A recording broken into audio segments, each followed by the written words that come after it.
Live now. Howdy. Howdy. How are you, gorgeous? How are you, handsome? Thank you. I'll take all the compliments I can get. Me Good. too. I'd like to say hello to everybody out there in YouTube land. We are streaming live once again on a Tuesday night. And got a show with no name. And it is, what is it, October 25th. It's almost Halloween.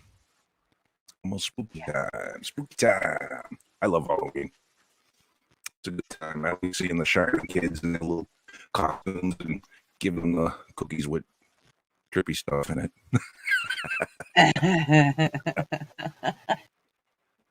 Just kidding. How is everybody doing? I'm seeing we have quite a few people in the comment sections. You were trying to take over the booby prize, I see. I was. I wanted the booby prize.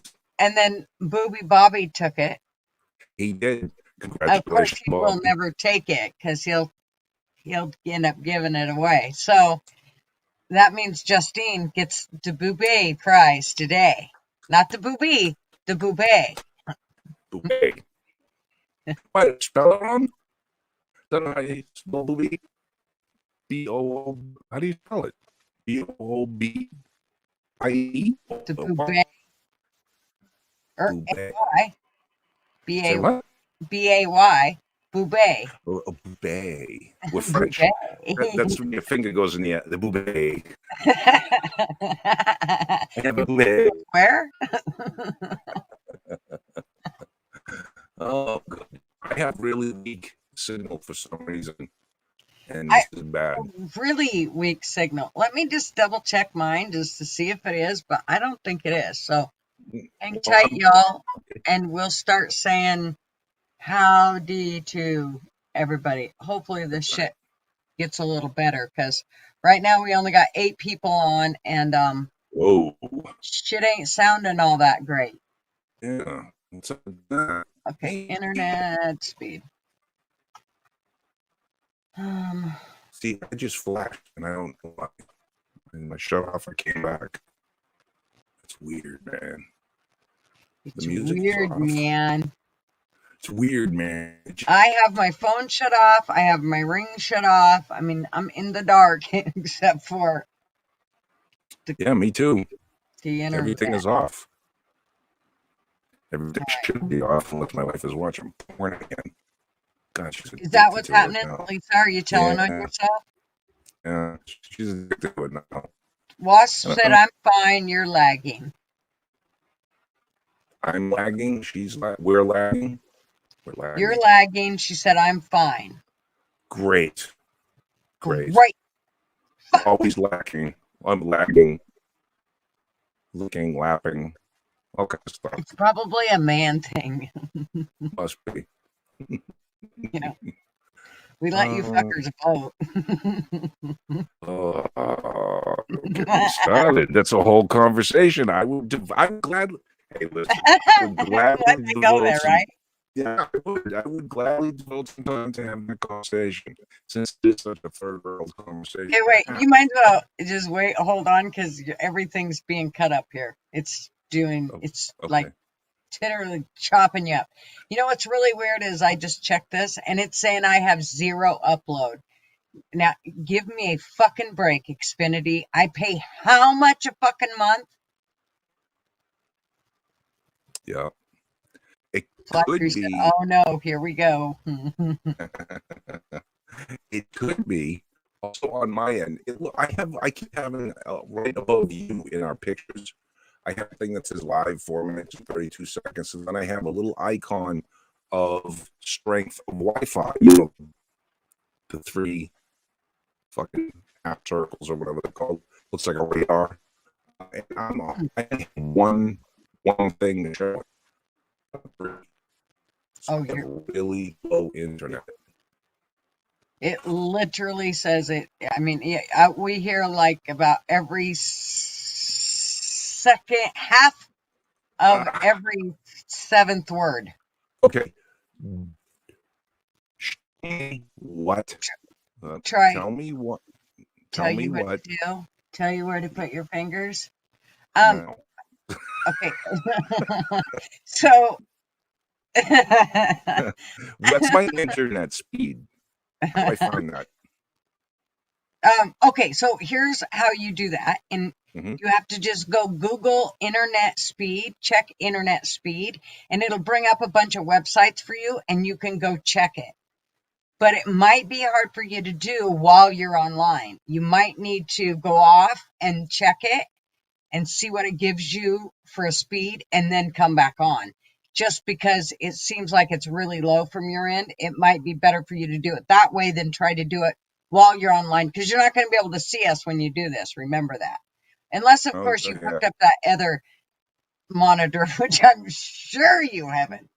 That one? That one over there? No. That one over there. It's right there. I love you, Yank. And I don't need to tell you every 6 months to do it. You'll do it. I will get to it. All right. Talk amongst yourselves. I'm going to disappear and do that quick internet Okay, thing. I'll do it. I'll just go and say hi to everybody and kind of explain what we planned on doing while you're researching, checking your speed there, buddy. Okay. Okay. So I'm going to start at the top. And I only got to say basically hi to Bobby and Justine. So from there, we have Fly Crew. Hey, hey. And we don't have that many people on, really. It looks like there's only about 10. So yeah, who knows? This show could be cut short. Um, so Yank's still like fucking creeping in the background there. I see him at the bottom. Okay, it makes me giggle, sorry. Because he seems kind of like a creeper. Don't put your hand over my mouth, Yank. Stop. Okay. Okay, so Fly Crew. And then Wasp, hello. And Sugar Britches, hello. And Marine. And who else? Who else is with us? Sherry from Canada. We already know you're from Canada, girl. Oh, what the hell? Who else am I missing? Am I missing anybody? I don't think so. See, that was really short. Let me go over here, even though maybe I should just post the link, because I don't know if we're going to use it yet, but let me post it, invite, copy.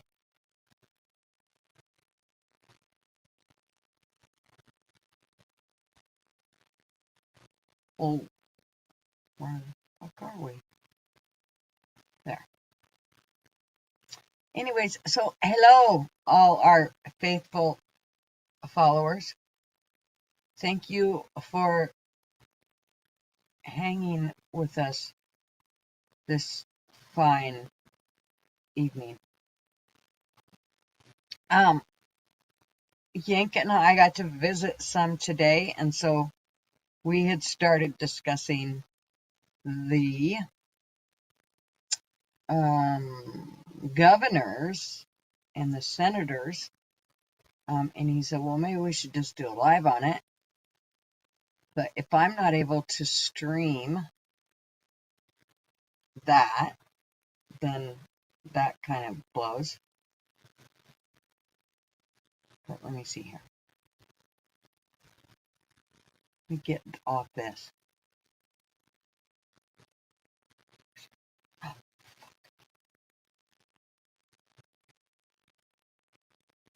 And I don't know who else is here. I got 12 people. Oh, howdy, Damon. And I'm going to pin the link. And then I'm going to shut off YouTube, so maybe it won't.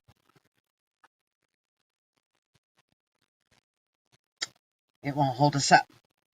Sorry, I know I can't talk and chew gum at the same time. or walking chewing gum either.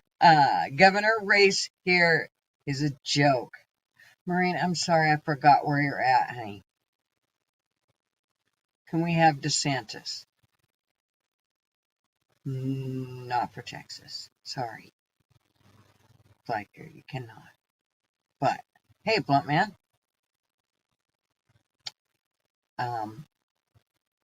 But I'll gladly give you Kate. Yeah, I'll see if I'll go pack her suitcase for you. Oh, Maureen, you're in New York. I'm sorry. Philly Joe Bob. I figured that's who that was. Howdy, sir. Hey. What's up? Got a peeps? We is hanging. We's trying to get Yank on here. He's checking his internet speed right now. What did he just say? I'll be back. I had to restart my computer. Okay, Yank. We got you. And updates. Oh, and you might need, did you do those up? I think you did updates earlier after I got off the phone with him. Alrighty. How the hell you been? I've been good. How about you? Good. All over the place. But I see that. Philly. Go ahead. I'm adjusting things on the microphone. And so you watch that Long Island audits, don't you? Yes. Mm-hmm. So did you watch the one that, I don't know if he posted it yesterday or today, or he just posted one on, he went to Georgia and he did this police station, and while he was there, these Georgia Bureau of Investigation officers told him that he couldn't be there, which was total bullshit. Sean knows where to go and know where not to go. So anyways, he then went to the Georgia Bureau of Investigation building and talked with the inspector there, who's basically the big head honcho there, and, got some forms so that he could file complaints against these officers that did this bullshit. But anyways, I had no idea that there was a Bureau of Investigation. So I asked Rick about it, and he said, well, it just all depends on how the state does their shit. Everybody does their own shit. It basically said a lot of times it'll fall underneath the DOJ. So it's probably underneath there somewhere where it's, but they can call it whatever they want. I was like, oh, because he said somebody's got to investigate the state if need be. So I was like, I had no idea. New York Department of Investigations. Let's see. But it was really weird because it was wrote like G.B.I. instead of FBI. It was Georgia Bureau of Investigation. So instead of Federal Bureau of Investigation, it was Georgia. And I was like, what? So then I tried to look one up for Oregon, and it gave me some corporate bullshit. I don't know. It didn't sound like it was near. I didn't think it was the same thing as what G.B.I. was. New York has one. It's called Department of Investigation, New York City. DOI is the city's inspector general with independent oversight of city government. Our investigations may involve any agency, officer, elected official, or employee of the city, as well as those who do business with or receive benefits from the city. So like any kind of corruption or any of that. But in New York City, it's basically still asking them to investigate themselves. So you won't get far over here. Well, over there. I'm coming outside of Sparks Casino tonight, Philadelphia. So Blunt Man just said, to change subject a little bit, he said, I'm looking at mags. So we are trying to find some mags as well. Who thinks a 40 RD mag is worth it? Or should I get 230s for basically the same price? Opinions. Mick said get 230s. Hey, Mick. Yeah, it depends. If two 30-round mags. First of all, you'll have 20 extra rounds, and depend on how it is, because drum mags come with this. It's got a lever on it because they tend to jam. So if it's a straight mag, you get 140. That's 40 rounds. And if it's the same price for two straight 30, now you got 60 rounds. So I mean, for the same price, to drop a mag to save a few seconds, I would say either way, the 230s are the way to go. I know somebody who has a 60 round drum mag, and the fucking thing likes to jam up. I see.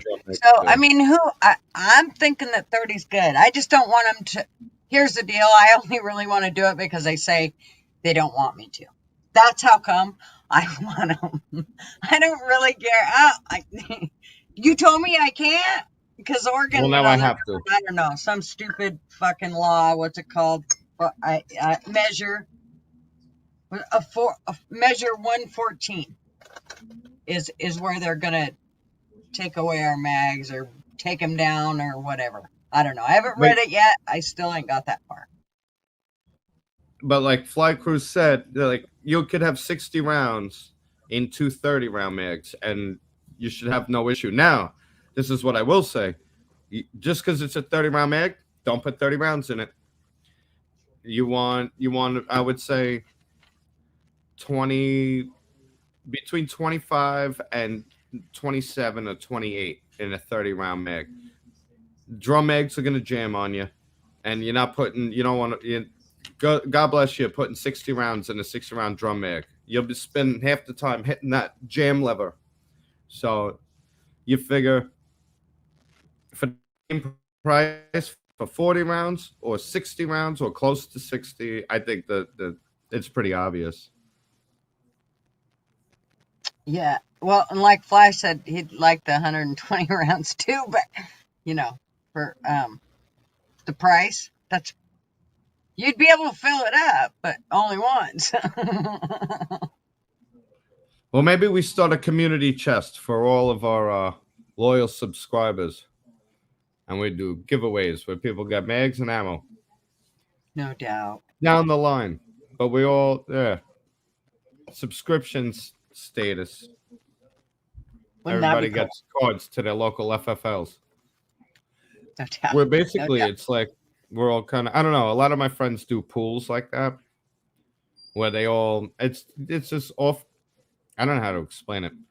I found that in the Spanish community in Brentwood, what they do is there's like 15 families and they all give a certain amount of money per month, and then every month a different family gets that money. So like you might only be able to put in, I forget what it was, but it was insane the way it worked out, where you just get this ton of money that basically you wouldn't have saved up. Hey, is he back? Why are you wearing sunglasses in the dark? He's high. I wasn't going to say it. Fuck. Can't right here, Yank. Stop. Can you guys hear me? Hear me? Jesus. We can see you, honey. You're not a ghost. Hear me? I swear. Son of a bitch. We can see you. Do not touch it, Yank. Do not touch it. No touchy-touchy, no pinchy-pinchy. I've never seen myself so smooth on here. I'm coming in clear. This is probably the best internet connection I've ever had in my life. It's real time. I've never seen it this good before. You're gonna have to come in as Philly Joe Bob more often. Philly Joe Bob. Yeah. I was disappointed. My first night in Philly, I didn't even get to hear any gunshots. What gives? I guess. Am I in here? You're in. Here. Hello? You're in. Oh, You're thanks. In. Thanks. Okay. I had no idea. All right. You're in. Sorry about that. You're right in the middle. Right in the middle. Oh, God. I'm the sandwich meat. Fuck that. Hold on. Can we do this? Bobby's right behind you. No. Bobby, put it away.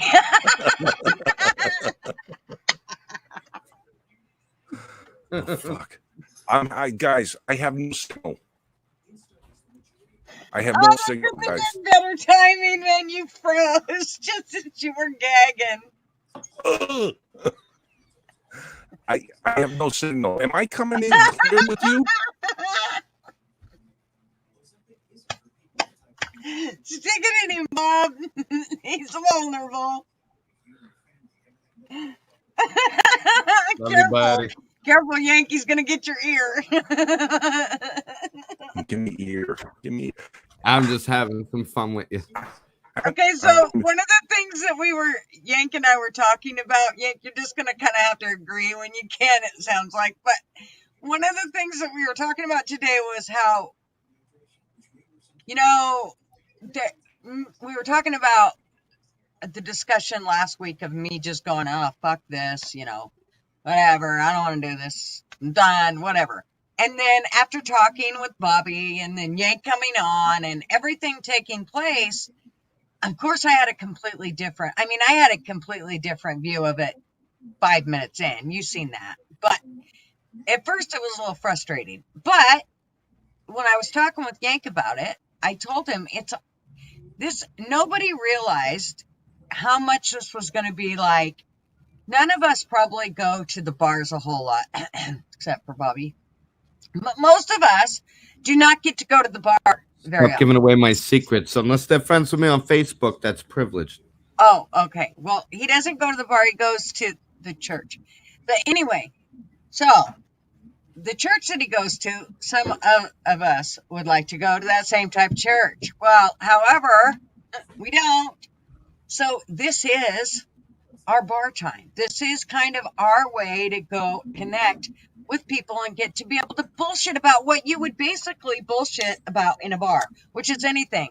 If there's any kids on this channel, get the fuck off, man. You are not fucking allowed. I'm telling you straight up, you are in past your bedtime and get the hell off here. So, do you know what I mean? Nobody takes their kids to the bar, and this isn't. We are able to just bullshit and talk about whatever it is. And that's really what I want it to be about. I don't want strikes or anything like that, but it's not like it's a huge deal if we were to get one. It's not like we're earning money from it. So, in saying that, I'm so glad everybody's here. That counts. The 17. The count. The sleazy 17. Well, that was the first thing I said to you was when we started this. We started as the Cool Kids Club, just hanging out. Kid Club, just hanging out. And what kind of church do I go to that you want to go to? Because you're all welcome to come out here.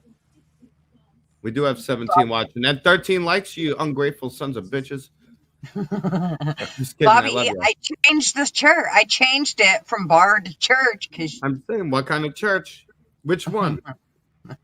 Because we have a good time. I know. You even went to one that smoked you out and shit. You could come on out. In fact, I got invited to one of those tonight, one of those sermons. I couldn't make it. So Holly, if you watch this, I'm sorry I couldn't make it. Not only am I in fucking Philly, but this is also live stream night at our virtual bar.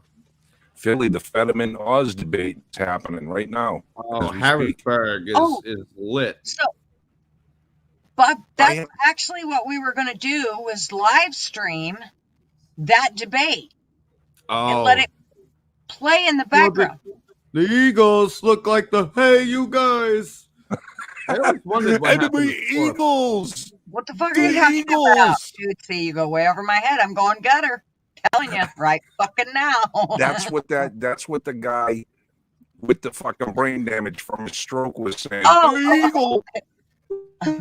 Eagles look like the Eagles. And that's the Rick was picking on him. Now, this man. No. What do you know about Fetterman besides the stroke thing? He got a huge lump on his neck that no one will talk about. Yeah. No, I don't know much about him. I know he was lieutenant governor. I know that he's 6'9". I know that he hasn't had a real job his whole life. He's been a little mommy and daddy live at home paying for his bills till he's in his 50s. Yeah. I know he's kind of liberal, but also maybe kind of reasonable on some things, or at and he portrayed himself when he was governor. I mean, he's got some standard boilerplate leftist answers for some things, but I don't think that he's as fucking nuts as he thought. I also know that he wanted to, which is pretty nuts, let what is it, fucking murderers or some shit out of prison, some major. From what I heard, he had a murderer working on his campaign, or that guy is gone off. Maybe post-stroke, he's way worse than pre-stroke, but he's way off the deep end. And I think his wife is abusing the fuck out of him. She was giving a damn speech for him because he can't process words. You know, like he doesn't have the capacity to do a job. And here's something else that's funny. They're attacking him from being Dr. Oz from being from New Jersey. You know, Fetterman's wife still has a New Jersey telephone number. They're from Jersey. He's from Jersey. Maybe not him. His wife's from Jersey. Oz is from Jersey. I don't trust Oz. I think he might cost us a Senate seat. You know, remember the second he got that primary, he dropped Trump from everything, and Trump's who got him there. Yeah, he used to host trans kids on his fucking show and all the stuff that we're finding sick. I don't know. Hold on, I have to point out this. Who this? Who this new phone? Who that? Who this? Who where? Schaefer honey. Yeah, I don't know. That's why I put it up there. Well, it depends. What about the gun? We're all gun fans, and Rick wouldn't have gun people if we weren't Rick's gun people. So we'll talk about guns here if we feel like it. Thank you, Shedder. That's right. We are the gun people. Wait, so you must have came from Rick's channel? How long have you been on here? I'm so lost, dude. First time I've ever seen that name. No, I think I've seen him before. You have? I may have. Yeah. And remember, Shedder, when he says, hey, gun people, that's all of us. We are, hey, gun people.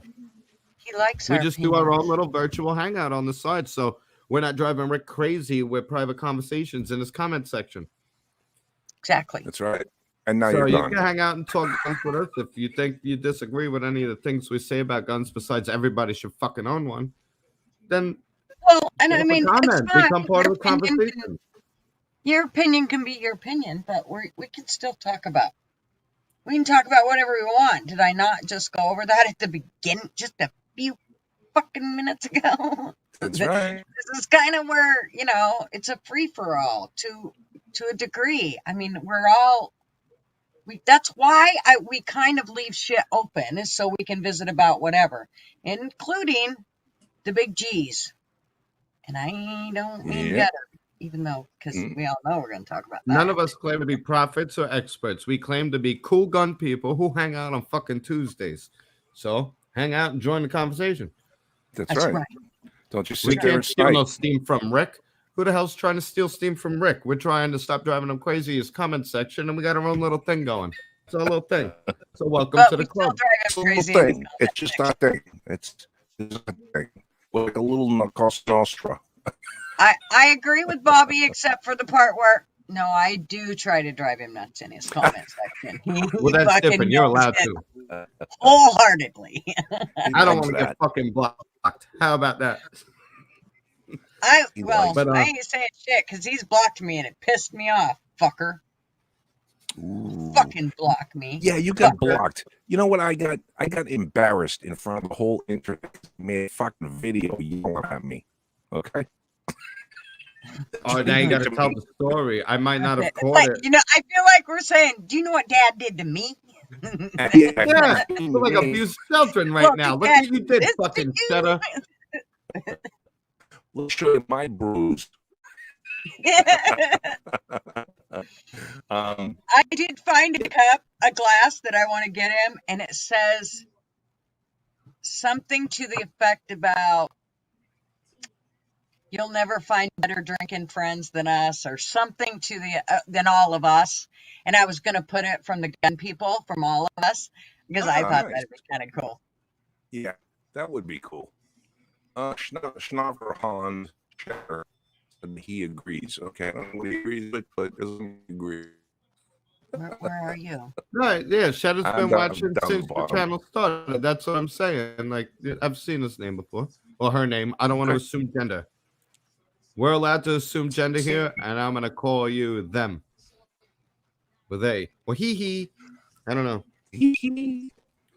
But talking about guns, it might be a good time to get one because it looks like we're going into World War III.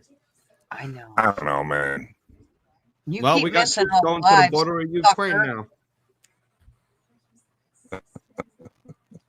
Who keeps missing all the lives? Bobby. Oh, what happened? What'd I do? You keep missing Rick's lives. Even Yank makes Rick's lives. Yank, who can barely get fucking internet.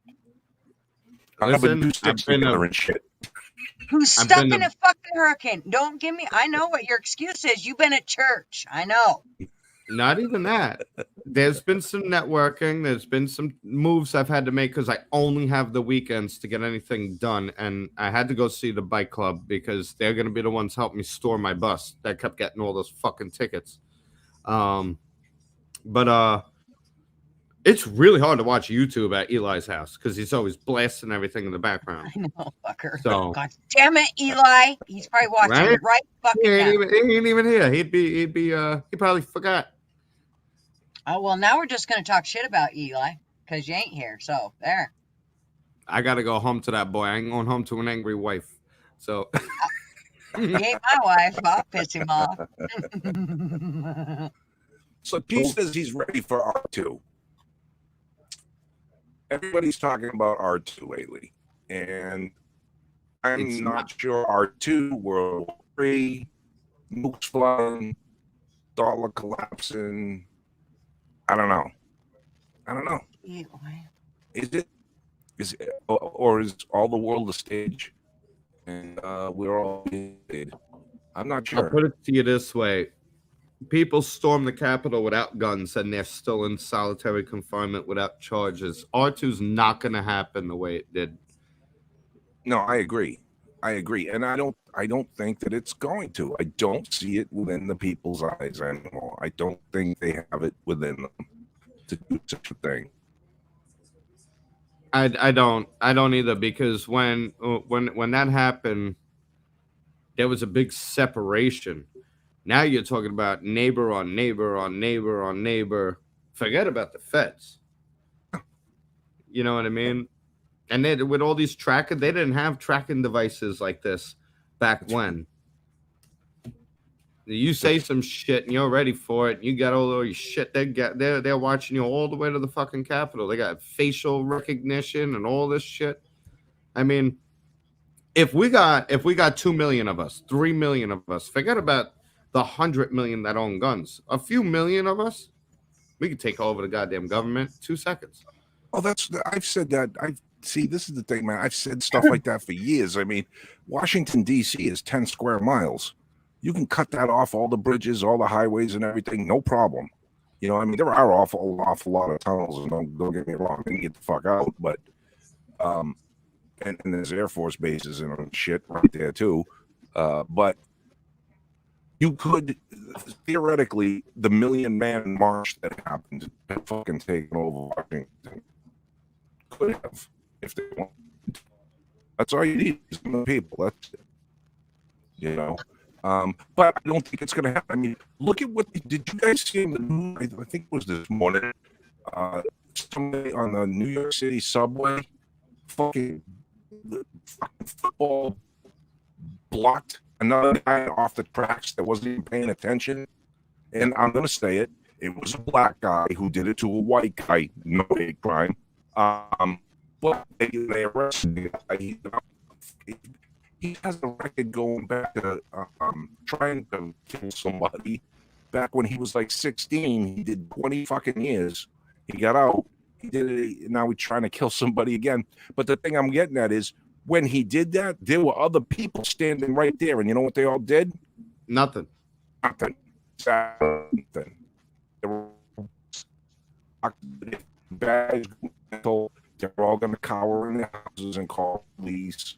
And whatever, it's not gonna fucking work. Well, not in places like New York. These motherfuckers want to defund the goddamn police. They keep releasing all the criminals. Yeah. I'll put it to you this way: New York's got really strict gun laws, right?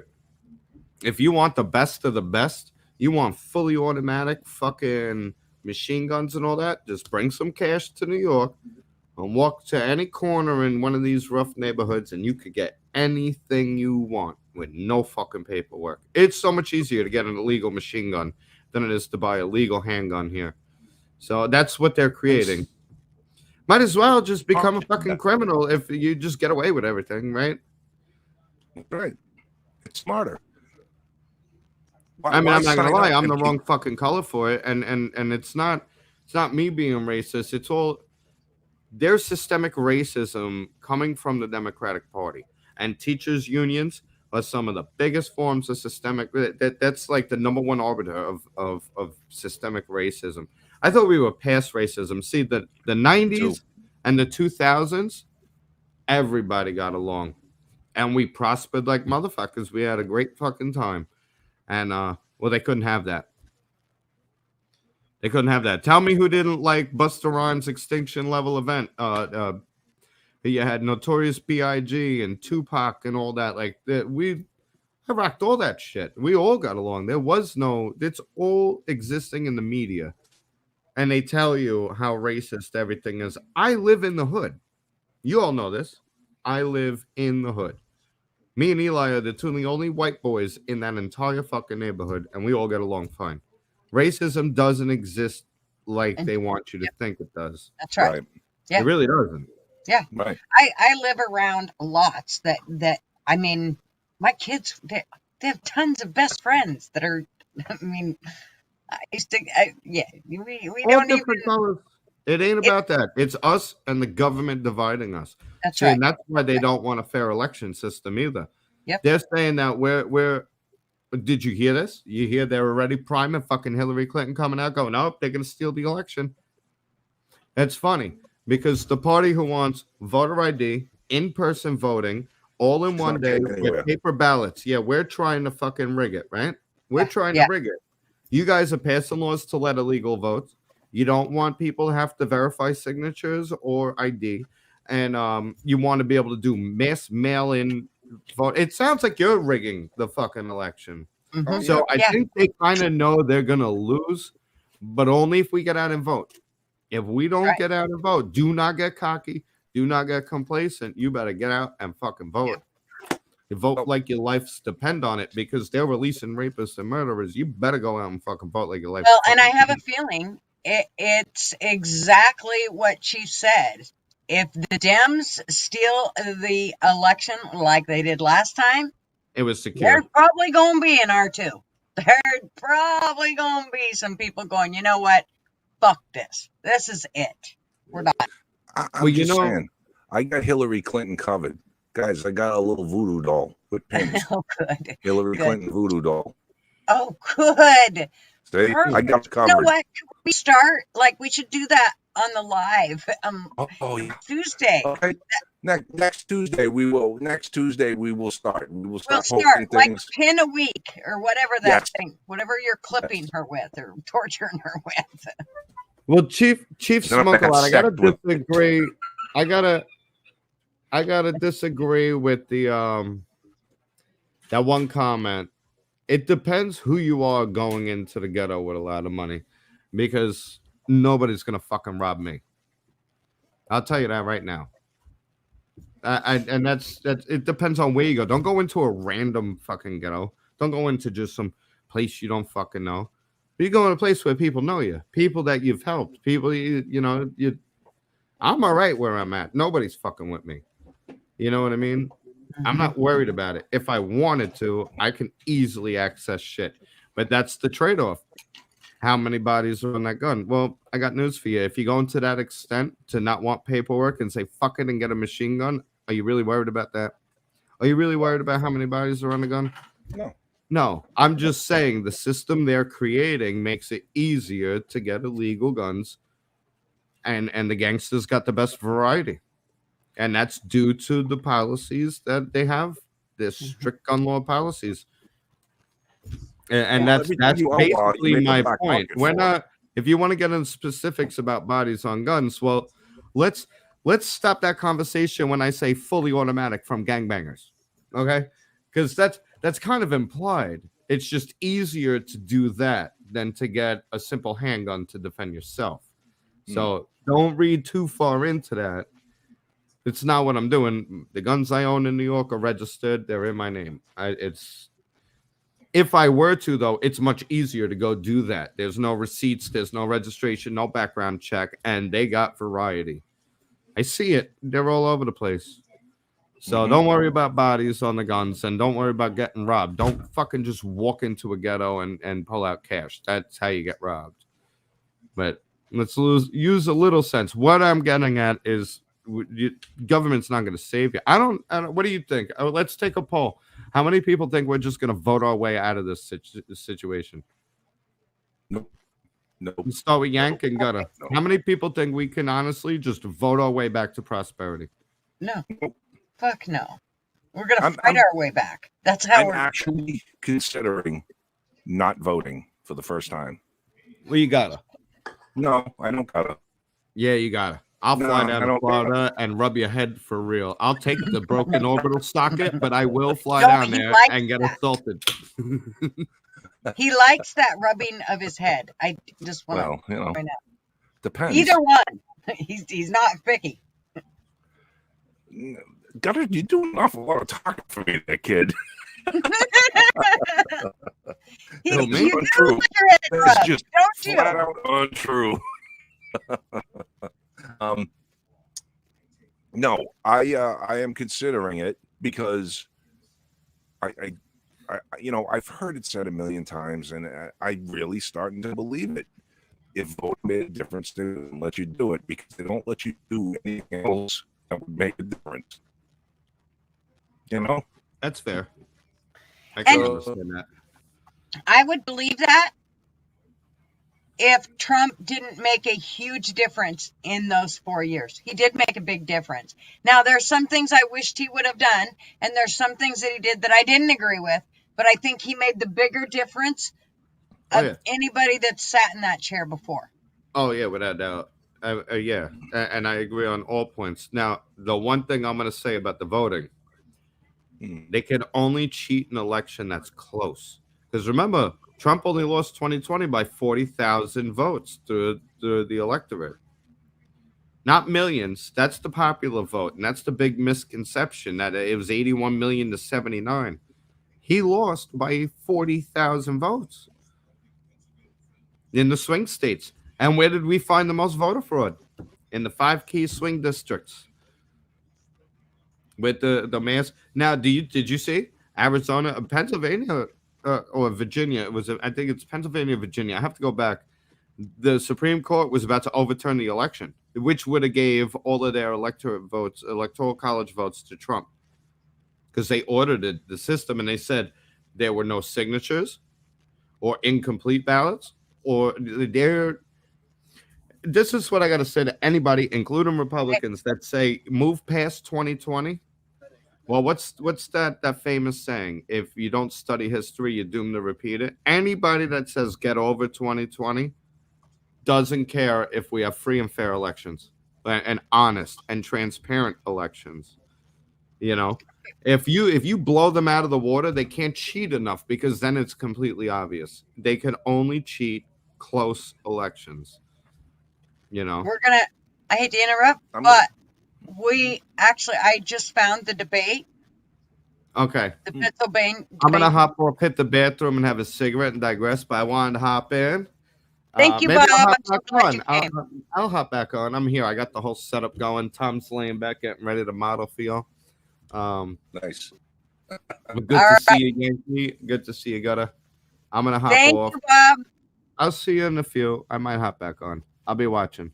Love y'all. Oh, okay. Bye. Where'd Yank go? He just left. Shit. Okay. Well, he'll be back. So let's check this out. It's on. Let me know if you guys can hear it. One in the chat if you can hear it. I'm going to turn it up. Just to show up that you could do it. And this is the only debate I could get you to come to talk to me on. And I had to beg. If it wasn't the tennis problem getting involved, I don't think it would have happened. Look, you need to know more about your radical left position, and I need to be able to tell them about my position. That's what democracy is built on. We exchange idea is the voters decide. You educate them. Mr. Oz, I'm going to let you have 15 seconds to follow Mr. Fetterman, but can you give us a specific example of what you would do to protect Social Security? Well, for one, we have to make sure that it adequately increases with the higher inflation rates that we have. So we've got to make that 4% of wasted money that right now is in the budget redirected appropriately. And one of the first places that I would use it is Social Security and Medicare. And here's the reason. One of the worst things we can do to a people is give them bad quality care. And so if you have people who are not going to see a doctor, for example, because they can't afford it, they'll get sicker. Bad medicine means more cost. No one benefits. Thank you. Mr. Fetterman, he said a few things a moment ago. I want to give you 15 seconds to respond to those. Now, again, I can't just say one thing other than that Dr. Oz would not support, and he would support. John, why did you say that? I've never said that. Absolutely, a fact. It's a fact. You would have voted against the Inflation Reduction Act, which has dropped our prescription drugs, and he doesn't. Okay, gentlemen, we need to move on. Lisa. All right, we are moving on to the topic of education. The cost of college tuition is now out of reach for many, many families. Our question is for both of you. We start with Mr. Oz. What is your plan to bring down the cost of higher education long term? You have 1 minute, Mr. Oz. I've worked in academic, so I can tell you the prices have gone up sixfold in the last 40 years. It's not because the education quality is better. We've added extra layers of middle level individuals who don't actually improve the quality education, in my opinion. There's a lot of expenses now incurred by these institutions, and it's not right for the American people to be stuck with the bill. I would push them to offer more electronic classes. Half the kids don't live on campus anyway. John Fetterman's approach, however, is not to deal with the unnecessarily high costs, but just to pay it. So if you want to pay students who didn't pay their loans back, basically what John Fetterman and Joe Biden are arguing for is for plumbers who didn't go to college and couldn't, for a bunch of reasons, afford it, to pay the bills of lawyers who went to graduate school and haven't paid their debt back. I don't think that's right for the American people. We want a fair system. Drop the cost down by pushing for more value for the money we're spending, and then ensure there's a high quality education that lets people make a living when they graduate. All right, I will allow a 15-second rebuttal specifically on the issue of student loan debt, which Mr. Oz was referring to. Mr. Fetterman. Again, Dr. Oz, loves free money when it's a $500,000 tax break on one of his, homes down in a ranch in Florida. And whether it was a $50 tax break, about his farm in Montgomery County. So it's about supporting and helping, young earners, give them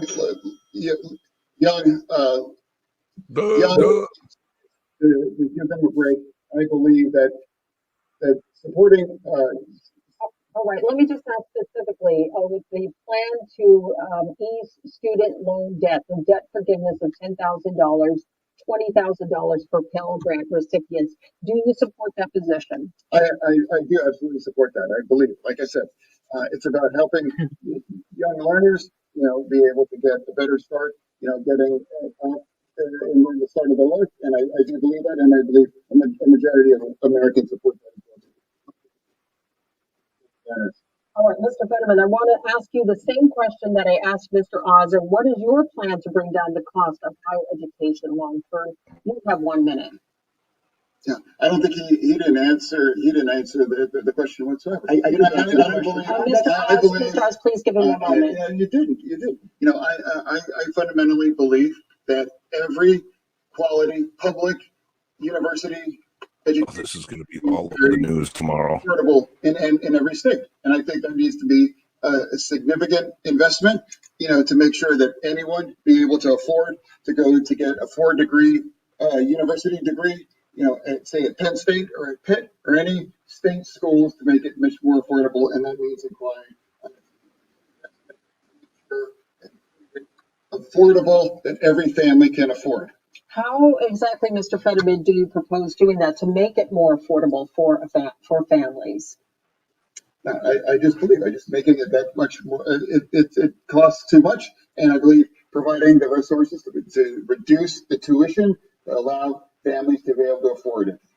All right, we have a follow-up question. This one now is for both of you. This is from News Nation viewer Ann Andrews, a registered nurse from Conneautville near Erie. and is a vocational educational instructor for a university and a practicing registered nurse. Could you please tell me what you would be doing for vocational education in the state of Pennsylvania as well as our nation? So, Mr. Oz, if elected, what would you do for vocational education? You have 30 seconds. I visited vocational schools. I have an answer, but John, because obviously I wasn't clear enough for you to understand this. There's that cutting out the middle levels of higher education and providing digital programs would reduce the cost of education. It's a concrete set of ideas that I'd like to move on. With regard to vocational education, this is really important for us to allow our trade unions to get more closely linked with the vocational schools. I was in a vocational school in Westmoreland, and they had about 1,000 kids. They could take 2,000 kids.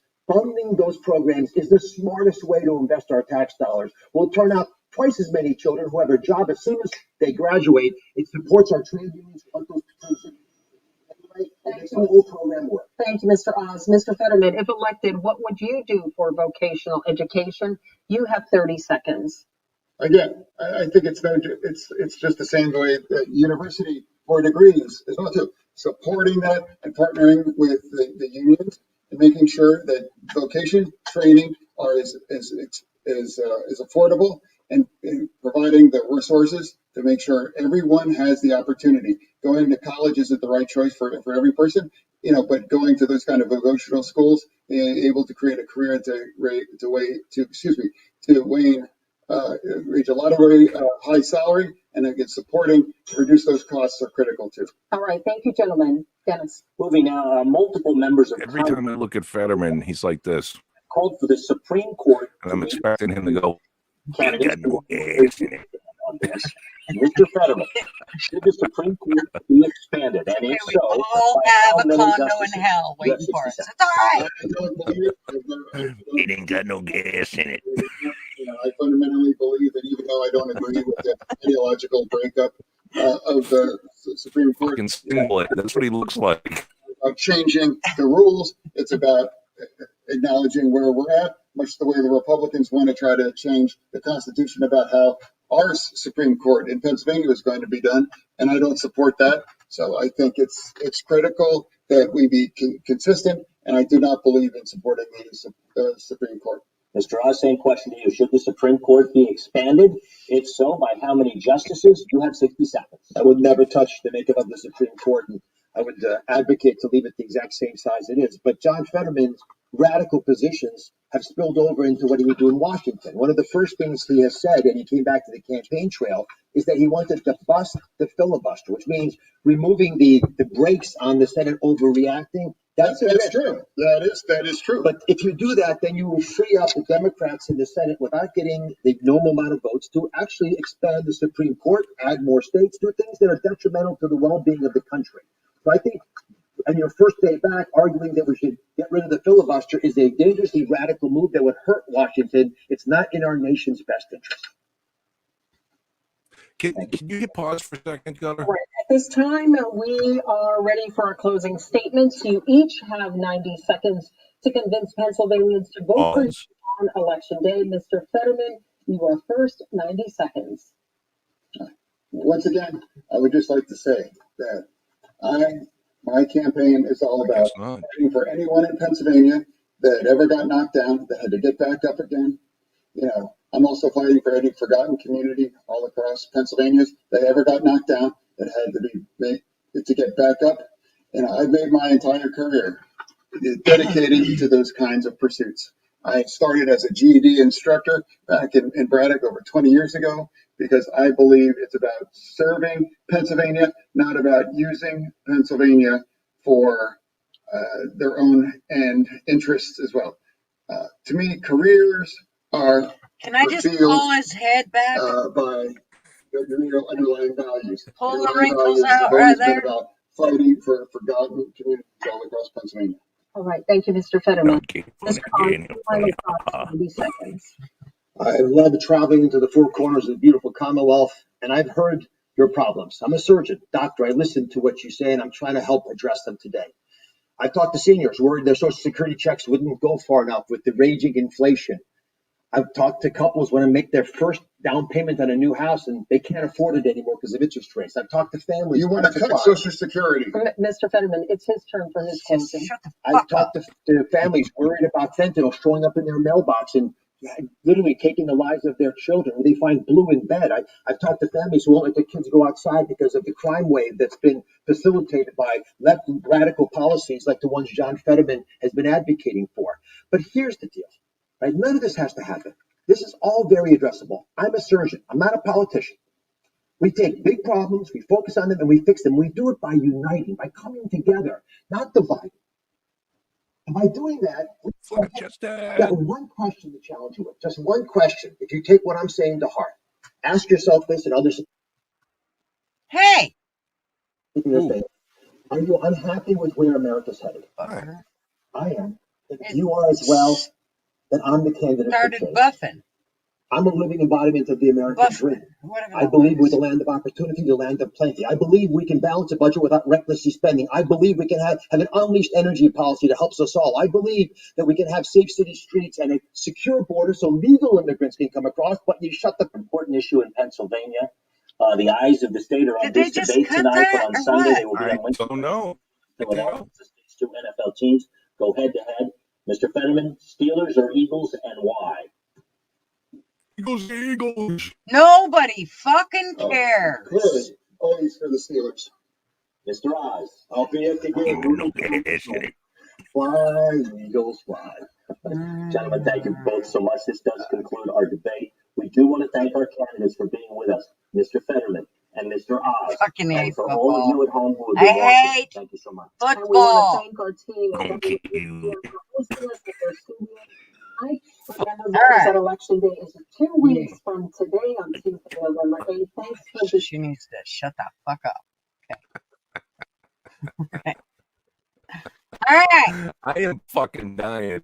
I'm picking myself up. All I can think of is Sling Blade, that movie Sling Blade with Billy Bob Thornton. That's what the guy looks like. It sounds. Ain't got no gas in it. I like the way you talk. I don't know. Just fucking cracking myself up over here. Don't mind me. Oh, fuck. All right. So some people came in while we were right along there. Tony Baloney is in the house. What up, sheep? Sheepdog. Here. Black-chested female. Black-chested female. Did I see another one? Maybe not. Nope, I guess not. Oh, Mishka. Yeah. I didn't get a chance to say hi to her. Hi, Mishka. But I believe I did to Damon, too. I think I said hi to her. I think. All right. So, howdy, everybody. And, wow, that was like watching paint dry. It kind of was. A like little from this close. Yeah. It kind of was. I don't know. I missed the Charlie Chris last night. I did catch it on YouTube today. I watched the whole thing, and I don't know, man. DeSantis, I think, is going to try to run for president in 24. No. I think he wouldn't answer the question. Charlie Chris asked him twice. And that was basically the one thing Chris had to really kind of. I'm not voting for him. Why? Because I'm not voting for Trump. I don't want a politician in there. I do not want I don't want Trump in there either. I want another businessman in there. Yeah. I don't want DeSantis. I'm sick of the politicians. They rode off our fucking coattails long enough. Yeah. I don't know if I really classify DeSantis as a politician, though. Oh, I do. Totally. Yeah, I do. Mm-hmm. Yeah. Okay. Dude, he even dresses the part. I mean, come on. He's going to buy better suits. Fuck. Off the rack. I mean, it's not that I don't like him. I just don't think that he can pull us out of where we need pulled out of. We'll just sit. I mean, all we'll do is end up cranking up. We need to be pulled out of the fucking mess we're in, not continue See, I don't. at a slower pace of drawing us into it. No, I hear you. The slowdown thing is been I don't. Excuse me. You're breaking up. I don't think one man, one president is capable of it. I don't care who it is. And I know a lot of people like to sing the praises of what Trump did and he, the most amazing president we've ever had or within our lifetime, whatever the accolades they want to give him. And I applaud him for a lot of what he did. But in the end, the machine that is perpetual Washington destroyed him, stopped his agenda from actually coming forth. Basically, the only thing he really kind of did was executive orders, and those can be undone by the next guy coming in. So to say I'm putting my eggs on this businessman or whatever have you, I don't think that the position holds the power that it once did. I think it's been usurped executive branch and is not in the legislative branches, and the unelected, such as the CIA, FBI, NSA, all these alphabet agencies where no one is elected, no one's held accountable, and no one fucking is telling them what to do. They have their own agendas. So would it be best that we didn't have another career politician? Probably, as president. But will it make much of a difference? I don't know. I do. I think it's kind of like Bobby said. I think Bobby makes a really good point about he let our voices be heard on front fucking stage, man. He ain't no president done that like he has. He actually fucking spoke what we wanted to hear, not what the fucking politicians wanted to hear, not what the so-called fucking right side of it wanted to hear. It was more or less the actual citizens, the little people. Yeah, I can get along with that. I see that. I also see that in doing so, had some positive net benefit in galvanizing a certain percentage of the population around that. But what I saw it do was piss off that whole fucking deep state swamp. The swamp we wanted to rattle their cage. And they win. Bottom line is they win. I don't know. I'm hoping that look all right. Hold on. Let me grab a beer. Finish your thought. I missed some of what you guys were just saying because I muted YouTube as I entered the studio. So finish what you were just saying. I'm gonna grab a beer, come back, and I want to recap on the past 30 seconds. What's that? I said, shut up or I'm gonna forget it. I'm fucking dude. Go.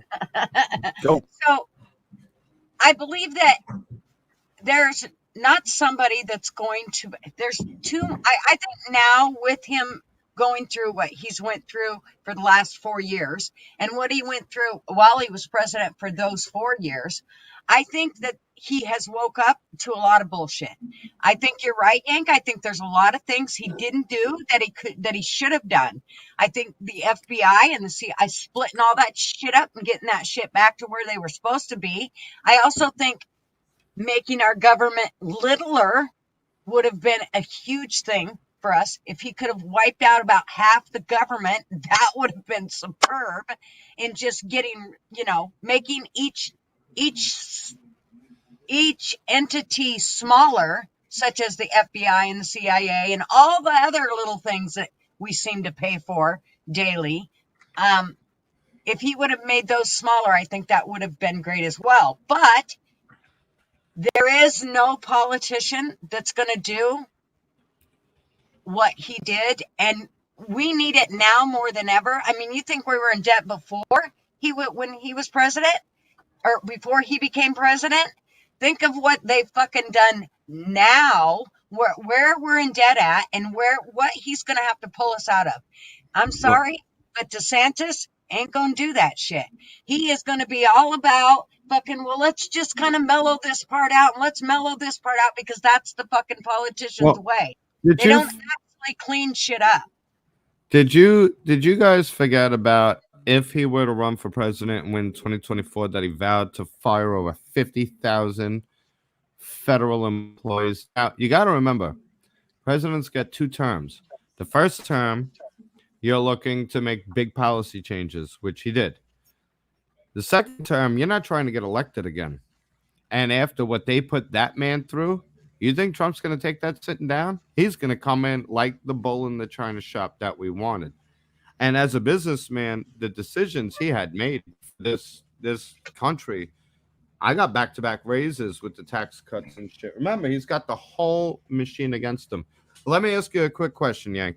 Serious question. Yeah. Was DeSantis always this brazen and bold before the Trump presidency? Because I never heard of DeSantis until after Trump. Because DeSantis wasn't governor. Basically, him and Trump came up at the same time. Okay. You know what I'm saying? Yep. So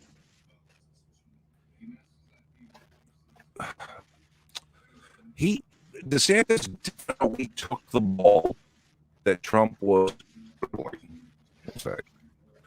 and used some of the court foolery, Harlem Globetrotter shit that Trump was doing on this, and he acted a bit like Trump. But I think DeSantis is a different breed of individual, and he's not a politician. He's a former Navy man. He's a former JAG officer.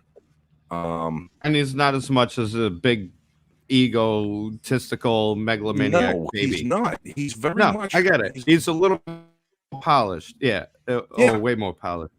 But I don't think DeSantis would have been able to make as much of a splash without the precedent of the Trump MAGA movement, because Trump gave the voice to us, and we finally had a businessman, not Reagan. Reagan, for as much clout as Reagan has, he was a media guy. And there was a lot of shit I have to say about Trump. I like take guns first, due process second. There's one. Arrest people for burning the flag. That's free speech. You want to burn the flag? Don't do it with that. If you get your fucking ass beat, I think the case should be thrown out. There is no criminal case. You burn the flag in front of someone who served and you got your ass beat. Well, that's street justice. He didn't pardon Edward Snowden or Julian Assange. But he did shed a lot of light on shit. I think his demeanor and his character really radicalized the left, with no help from the media, which was destructive. Well, they're good. The media is part of the machine, and DeSantis would be in the same situation. They vilify them. They already vilify. That's right. Remember the whole "don't say gay" bill, the whole "don't say gay" bullshit. This is what I want. This is what I want to see. I want to see Trump president, Vice President DeSantis 2024, and then I want to see 2028, DeSantis president, Trump vice president, 2032, DeSantis president, Trump vice president. Fuck it. Because here's the deal. There's no other president that says, I'll go ahead and fucking put number one, my paycheck, but number two, have my fucking riches at risk. Because if you don't think that his whole fucking Trump fucking entire nation is at risk every time he sticks his neck out for us, you're sadly mistaken. But he gave up all of that just to run for president the first time. I think he was the only president to ever donate his salary. Ever. And then say nothing about that. All the other shit he's given up. His family has gave up so much just to fucking. They could live a huge, except Ivanka life. And Jared. They're fucking globalists. Fuck Ivanka and fuck Jared. Yeah. Well, I would fuck Ivanka. the most of them have been very Even good Trump with data.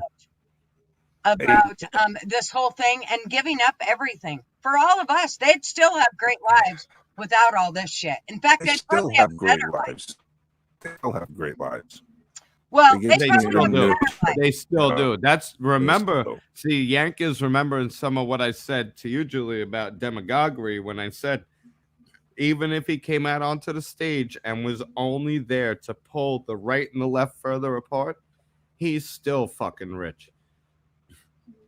And remember that? Yeah. And that was playing devil's But advocate. we don't know how much he's lost in this whole process, and I'll guarantee you he's fucking lost more than he gained financially from all this shit. I will also guarantee you that he's got him and his family have had way more drama from him being president and all of this shit than if he'd have just fucking stayed being Trump. Yeah, okay, but I'll also say to you as a counterpoint, Trump loves the shit. He likes the drama for it. He loves fucking does not care. Yep. I don't know. Let me tell you something. Trump is such a flawed fucking individual. He's a bit of a fucking weirdo freak narcissist. I would okay, definitely say and I'm fucking perfectly fine with his policies of America First. I think that was one of the best things he ever put out, was that this is our country and we need to fucking take care of her, and we need to start fucking doing things for her, period, and full stop. But then Trump, the man, comes in and can't keep his fucking dick out of the dirt and steps all over it and pisses every fucking body off, and then fucks up his plans. But of I America don't know. How did he piss everybody off? He had all the fucking world feeling much more better about America than they were. But do you remember how Obama fucking made everybody hate us? Listen, he fucked it up because he pissed off the deep state, the people that actually run this fucking country. And you're upset about that? Are you upset about that, though? Am I upset about that? Yes. I don't fucking want them to do that, but I know that a president can't fucking stop them. I want to, if I'm getting into a revolution, guess who I'm fucking shooting at? The deep state. How are you going to stop them if you I don't care if they're pissed off. Who are they? Who are they? Name them. They're Pentagon officials, military officials, these top-notch, all these fucking alphabet agencies that you see. These people, the people that I yelled at my rant that you'd be folding fucking flags after sending your henchmen.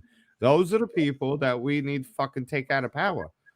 You mean all the people with like the big guns? Okay, you're gonna nuke your own population?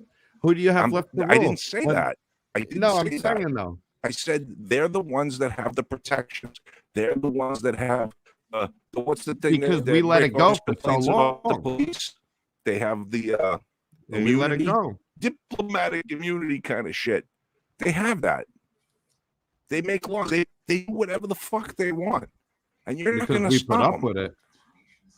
Well, you cannot put up with it. I get it. I get it. I'm not trying to sound like some kind of I'm being very real here for a second. I'm just saying you can die on that hill. You can die on that hill, but you're gonna, and this is what we talked about earlier, you're gonna die all alone. Okay? That's because we can't get enough of us together. All alone when they come to my house with black vans in the middle of the night because I said the wrong shit. I'm gonna die, and you guys are gonna go, oh, that Yank, he was a good dude, man. You know? No, what we're gonna say is, motherfucker, if Yank would have listened to us and when we all said we all needed to get together so we could get our shit together, he would have agreed and said, fuck yeah, let's do it. Am I saying not to? Am I saying not to? No, but I'm afraid you're going to. Are you saying we're all coming to Julie's house this week? No. I get it. I get it. Hold on. What Yank is describing right now is he understands the fight that this would be. 100%. Right. I'm with you on that. That's all I'm really getting at. 100%. I understand it. And see, this is the thing. They rub a lot of shit in our faces. Hold on. Let me fight. I have no problem saying this. I've been amassing basically a fucking militia, and we got land everywhere. Everywhere. And you're all welcome to come up and join. And it's all over the you got to place. give me a flyer, buddy. Well, see, I can't give out details. That would be handwritten notes, pigeons. Yeah. You know, when I go around the historical revolutionary eras, it said in this tavern, George Washington sat down and were planning the revolution. Can't do that shit over the internet.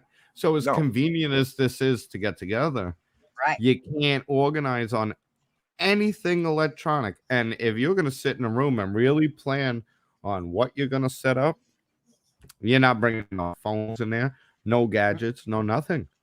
No, nothing. No. I'll tell you right now, you know, probably 90% of the reason Trump never actually got convicted and put in prison was because he used to have meetings and there was no cell phones allowed in. Oh, see, I didn't know that. No shit. Yeah, 100%. They That's had smart. nothing on them. You tell me anybody, any one of us in the comment section or any one of the three of us, the FBI can investigate for 2 years and I got nothing on. Oh, I'm going to prison. I'm not. I'm sending some folded flags, and then you're gonna have to pick out a casket. Yeah, fuck but that. no, I'm just saying. But yeah, no, I'm not getting no, not for bullshit. If I go out and maliciously harm somebody, that's different. Right. But that's not in my heart. I just want to be left the fuck alone. That's right. You understand? That's right. I would like But to go back to y'all are welcome to join it. I call it the Great American Citizens Group, and we just want to be left alone, be able to survive off grid, not bother nobody, not fuck with nobody, and we just do our own goddamn thing. You know. I'll tell and you, that's how you start, because you're gonna get these idiots, like you said. You get these idiots that one by one they go off and do something fucking crazy, make a lone wolf situation out of it, and they use it to cast extremism on the rest of us when we're just sitting there going, stop stealing our dollars and sending them overseas. Stop making me a criminal by passing laws that I'm not allowed to own shit I already owned that I bought when it was legal. All of these things that you're doing that I don't agree with and I won't comply with, you're not putting me in a fucking cage over. Like, I'm in New York, okay? Here's a little something. Supreme Court of New York came out today and demanded that New York City rehire everybody they fired over the vaccine mandates. And a lot of my friends were like, how the hell did you get away in New York without getting the vaccine? I simply fucking refused. Kiss my fucking ass. I ain't taking it. Fuck you. It cost me a lot of money. I could have had a job really early making a lot of fucking money. I could have went right back to work, but I'm not going to be forced to be a fucking lab rat. Fuck you. I told you it was wrong, and here we are now. I'm a pureblood, baby. For all our salty army fans. But sometimes you just gotta dig your fucking heels in, and no, fuck you. And whatever you're gonna do about it, I know in my heart I'm not doing anything malicious to nobody except for I'm not bowing down to tyrants, and it's scary. It's scary. You know how many fucking times I'm like, oh man, the fucking feds are gonna come and get me, but I'm really not out there hurting anybody. So there's no actual probable cause to put me in a cage, other than I don't want to deal with the shit you're fucking doing. Leave me alone. I pay my taxes, my guns are registered, and I work. I contribute to society. I'm just not dealing with this fucking bullshit that you would have in 1930s in Germany. Alex Jones didn't objectively hurt anybody either. To bring this full circle back to Trump, we needed someone to rattle harder than anybody ever rattled the fucking cage before. And Trump was the guy to do it because he gave everybody who was feeling this way a voice. And he gave plenty of other people who felt that way that were in positions of power, such as DeSantis, to be able to express similar feelings, but a little better polished. So Trump looks like the crazy maniac screaming, but he's got half the nation behind him. And then these guys can deliver the same message a little more easier. So like, I never heard of DeSantis until after Trump is what I'm saying. And Trump, for the way he is, We don't all agree. He's not a demagogue. He's not. There's plenty of things he did. We don't agree with everything that he did or didn't do, like freeing Assange. But what I'm saying is, I think he came in and not rattled the cage. He kicked that fucking cage around the room. You understand what I'm saying? And it gave a lot of room for other people to be like, okay, well, we don't need to kick the cage, but enough is enough. So it gave a lot of wiggle room for someone like DeSantis to come in and seem completely rational, but also carry the same points. And if DeSantis doesn't pardon Julian Assange or Edward Snowden, then I got the same problem with him I got with Trump. You know. And now I'm digressing. That was a Bobby rant, but yeah, that's cool. It was a very I think Julie probably wants to jump in here, and I don't want to talk. No, you're fine. Okay.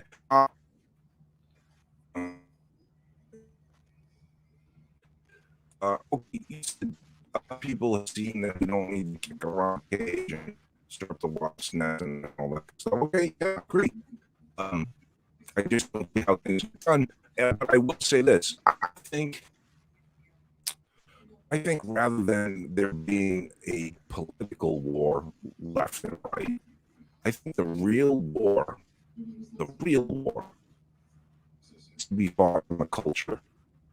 This fucking country is screwed on the culture, right?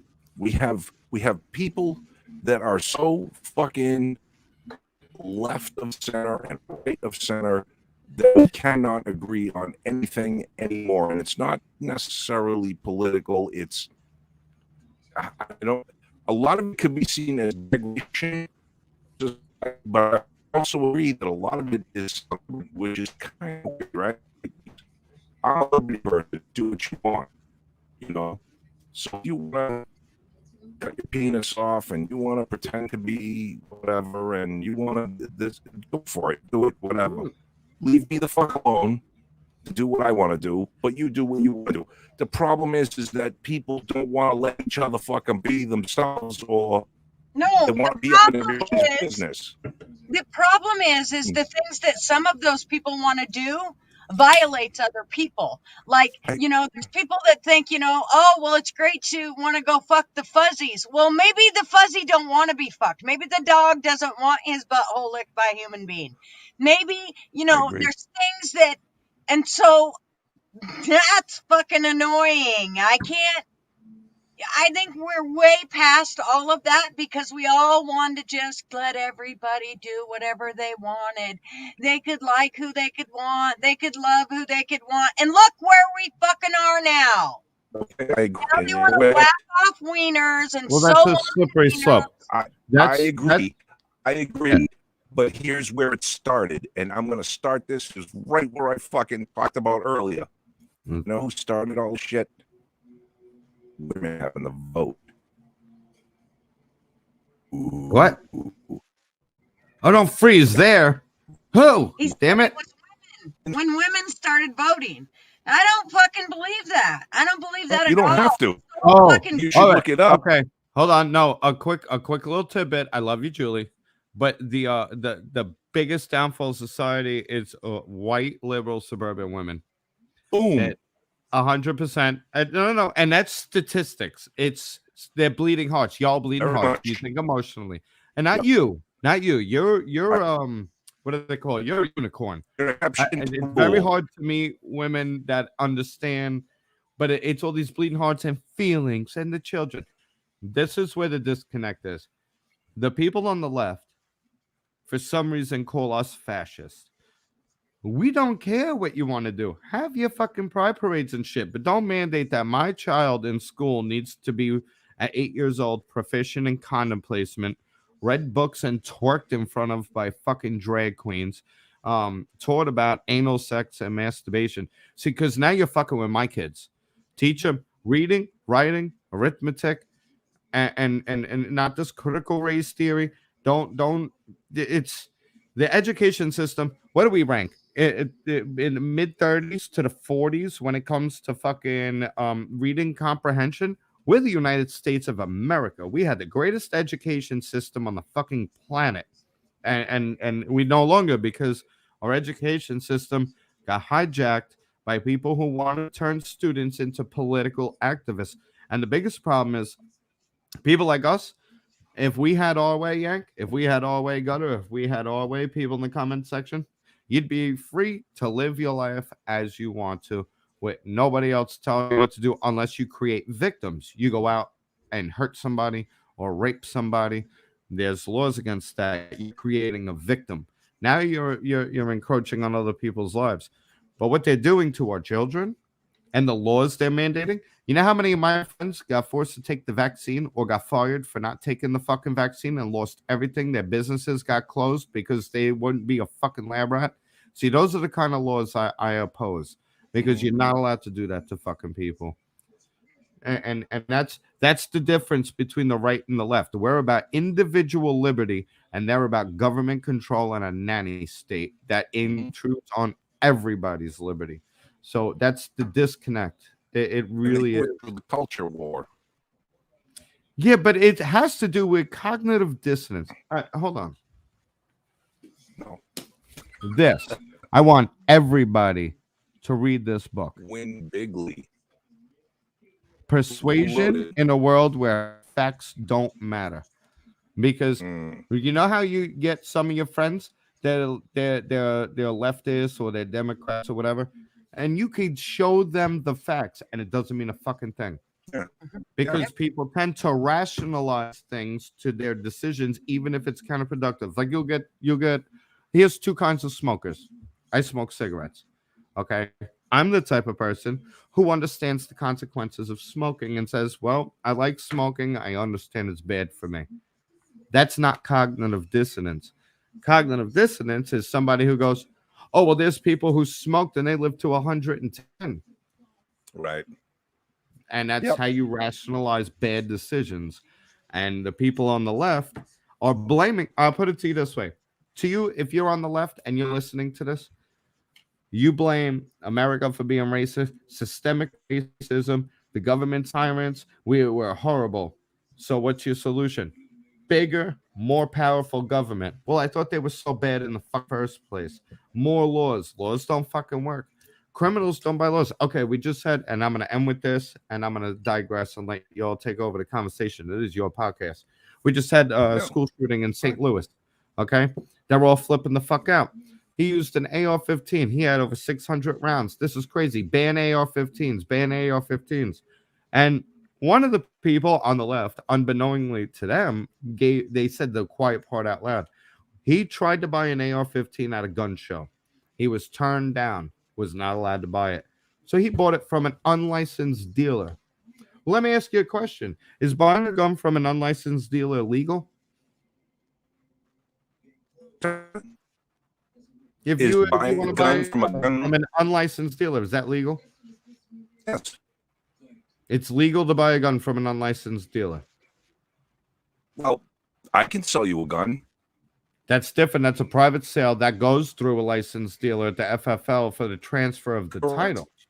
Correct, Right. but I don't know. How are you an unlicensed dealer? It sounds like a criminal gun trafficker to me, right? Unlicensed dealer. You notice it's like undocumented immigrant, not illegal alien. It's terminology. There's no such thing as an unlicensed dealer unless you're a criminal gun trafficker. So he bought the gun illegally. You see, the left like to play with language. Notice how we had to change the fucking words on vaccine, the definition of vaccine, anti-vaxxer. They can't even define what a fucking woman is. Don't know what bathroom to use. Okay. This kid bought a gun illegally. So they literally proved the point that criminals don't care about gun laws. No, right? I mean, in their own common sense. fucking Everybody knows that. own fucking report. And that's all I have to say about all of that. And I love you guys, but I'm gonna hang out in the studio, but I'm gonna digress. I'm putting the microphone back. I mean, I mean, to start any shit here. You didn't. Huh? Did I? You didn't. You're the gang. And you bring up good fucking points. You get the discussion going on this shit because I don't think enough people think critically and you make people think critically. Thank you. I agree with that. I don't, not necessarily me personally, but I agree that a lot of people don't. They don't broaden their picture out to a 30,000-foot view very much. They kind of stand to stay in the pocket, and like they're in a boxing match, like. So you got to kind of back up and look at the whole big picture sometimes, and it's tough because sometimes when you do that, ooh, on the losing side of the fucking argument, and it happens to me all the time, I really don't know where to go with this conversation now, other than I don't know where the country stands. I go back to R2, I go back to nuclear war, I go back to the dollar and collapse and all. I've been talking about this shit for fucking years, man, and it ain't happening. You've been watching it happen. I could have sworn it's gonna happen. It's gonna. I could have sworn all the things. Yeah, but if I go through life and I'm gonna die, you know what? Eventually, I'm gonna fucking die. I'm gonna be right one of these times. We're all gonna die. I got news for you. We're all gonna fucking die. What I'm saying is, though, we keep saying, if we keep living our lives as though the fucking is not, it's happening. This is it. Prepare. Fucking be ready and all you do is fucking go ball. But not doing something, not doing anything is what we've done.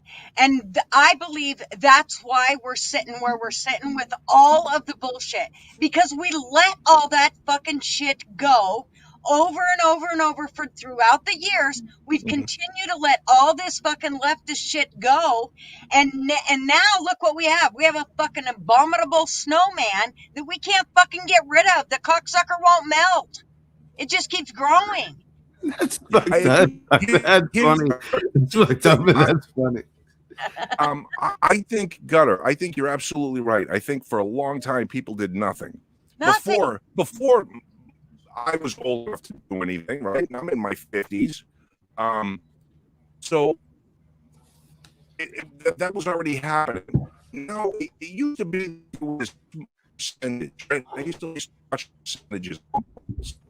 And it was 30, 27% of people were fucking crazy, right?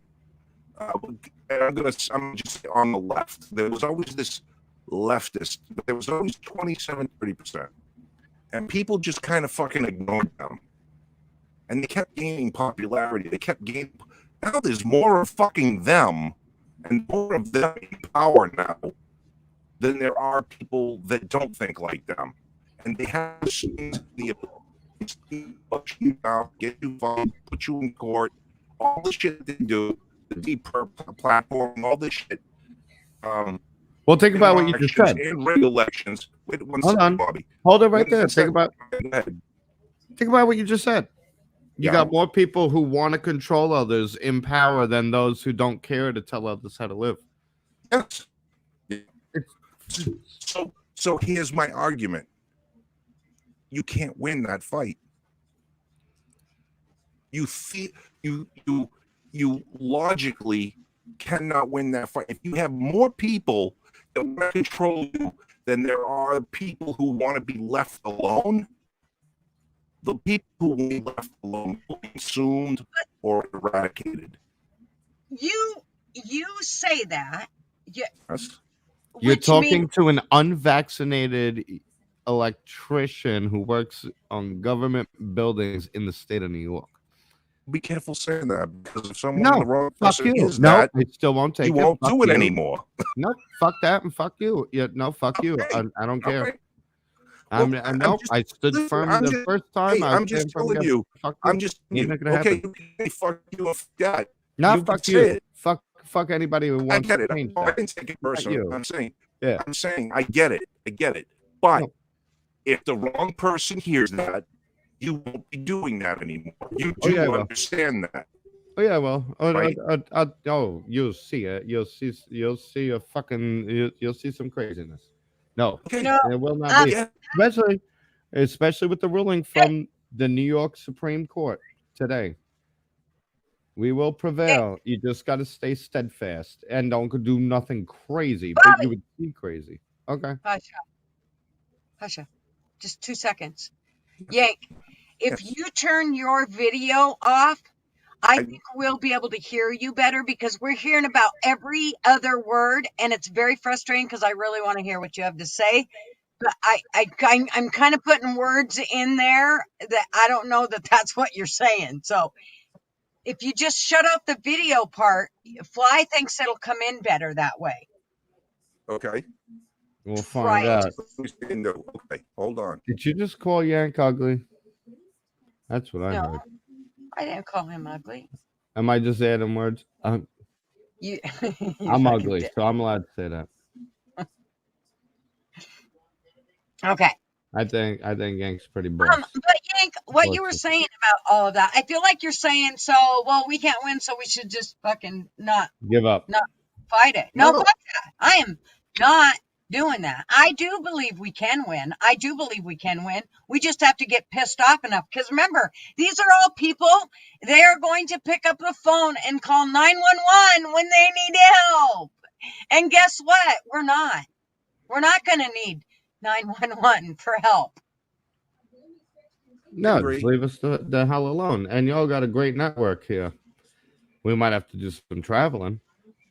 But yeah, we might all have to live in RVs, but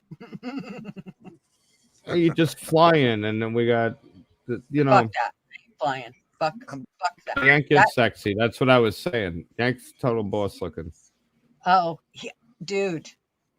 Tony has a crush he's got on that big, nice spike of fucking look going. That sexy. beard. I told Yank already. I'd swing from his beard, and have to owe him a drink or two. Yeah, and Tony, I bet he's gonna shine your bald head for you. Ooh. See?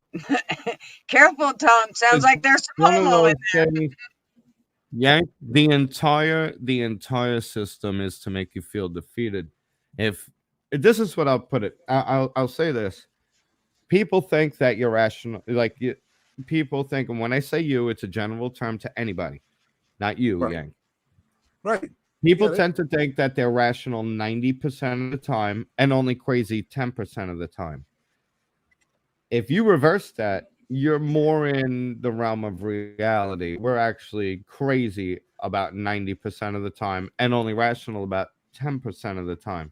And we're always rationalizing decisions that we make, even when they're bad decisions. Like people just shoot at other people and potentially die and have their whole families killed for us to have the voice to vote in a republic. For us to rationalize not taking advantage of that right just because it might not mean anything, that's cognitive dissonance. And once people can understand that, there's cults on both sides. When it gets you mad that somebody else wants to have their way, unless it affects you, like when someone says, "Oh, you should be a criminal for owning something that you already own," I haven't done anything. I got a problem with that. We got to take more of your money through armed robbery and stronghold from the government, and then give it away to fucking Ukraine. I got a problem with that. You want to put on fairy wings, get dragged around by a collar at the Pride Parade, and fuck your boyfriend? I don't care about that. I got a problem with any adult who wants to sexualize children. You know what we used to do to pedophiles? We'd throw them in a cage. Now they're fucking celebrated. And if you say anything about MAPS, minor attracted persons, or teachers talking about coming out to their kids, using children as their fucking therapists to validate their own life decisions, that's child abuse. How about child affirming? A report: the UK has now completely backed off gender affirming care of children because they're like, holy shit, we're doing irreparable damage. That's the type of shit that you can get angry about. You know what I mean? And we're on that side. Huh? Saying that? Yeah, I'm getting a little concerned here because we got lots of people that got like fucking huge hard-ons for Yank here. So Tony, obviously, he says no homo, but he actually says he's sexy. Yeah, where's Yank? We've missed you. He was out for 3 fucking weeks. Then, back. Can you guys hear me? then yes, Come we back. can. Just Okay, come back. good. No, yeah, but come back. Just come back. Okay. It's the same. I have fans. Okay. You have fans. Come back. You have Yeah, we face, I missed you appreciate it. for so I was fucking long. lonely over there. you have face fucking fans. While you're I on, was able Face to fucking decipher fans? through the clips. while you're I don't on want to get screen, fucked. it sounds like Tony and Austin are touching themselves. I get to Looking see at your Sorry. big sexy face again. Yeah. Guys, I'm sorry. God is the actually only really attractive one on the show. You all do realize, like, Yank's a big badass biker dude, right? So for him to smile with these homo jokes, that means he loves you. I don't know. I'm just thinking he's smiling like, bend over, boys. It's a prison movie. Tight butts drive me nuts. I am jealous, Tone. This is not fair. No one is Oh, Gutter Girl knows she's gorgeous. At least she's got Yank as a smoke show. work husband. Right. We all hit on Gutter Girl, but she's got Absolutely. Marv. So we out of respect for Yes. Marv and the family, we at least for me. Well, that I was thought funny we'd fly because to Oregon and help you make bad decisions. Sorry, Marv. nice. It's funny because early today, Gunnar and I usually call each other and talk about a certain time, and before the show, and I called her, and she called me back saying, "Well, she had get cleaned up and get a shower or whatever." I had just gotten out of the shower when I called her, so. I texted her back. I said, "We got to do better on this timing thing. We could video chat, and it'd be great." The shower thing, and then I almost texted her back. I said, "And you call Marv, and I'll call my wife, and it'll be a fucking thing." It'd be like swapping without swapping. So shit. You guys don't know what you see. What we do on the sideline is fucking You have no historical. idea. Yeah, you have no idea. Anyway, You're a lucky man, Yank. You're a lucky man, well, Marv. Yeah, is that enough for you, Gutter? lucky man. Jesus. I get to I feel fast better. rice from afar. I'll be good till next Hey, week. I know a guy with an RV. Hey, right on. Party in the RV. Has it got a disco ball? It could. Need a disco. Yeah, right on. It Nice. could. You have anything you want. I am an electrician. I can run, I can light the whole thing up. But King B said you look like a cholo. I got a button up all the way. are you wearing knee-high socks with shorts? Dude. I'm wearing no pants. How's that? I just gave up on him today. I was like, nobody can see me from the waist down, so I'm good. That's right. You're lucky you're fucking married. I tell you to prove it. Yo, Holmes. What's going on, man? Look at him. What's up, I can't home? fucking breathe. No doubt. Hey, Flaco. But, I feel like there's something missing, like a bandana or something. I don't yes. Yeah, he would Yes, I need a big bandana and some cargo shorts or something. know. Yeah.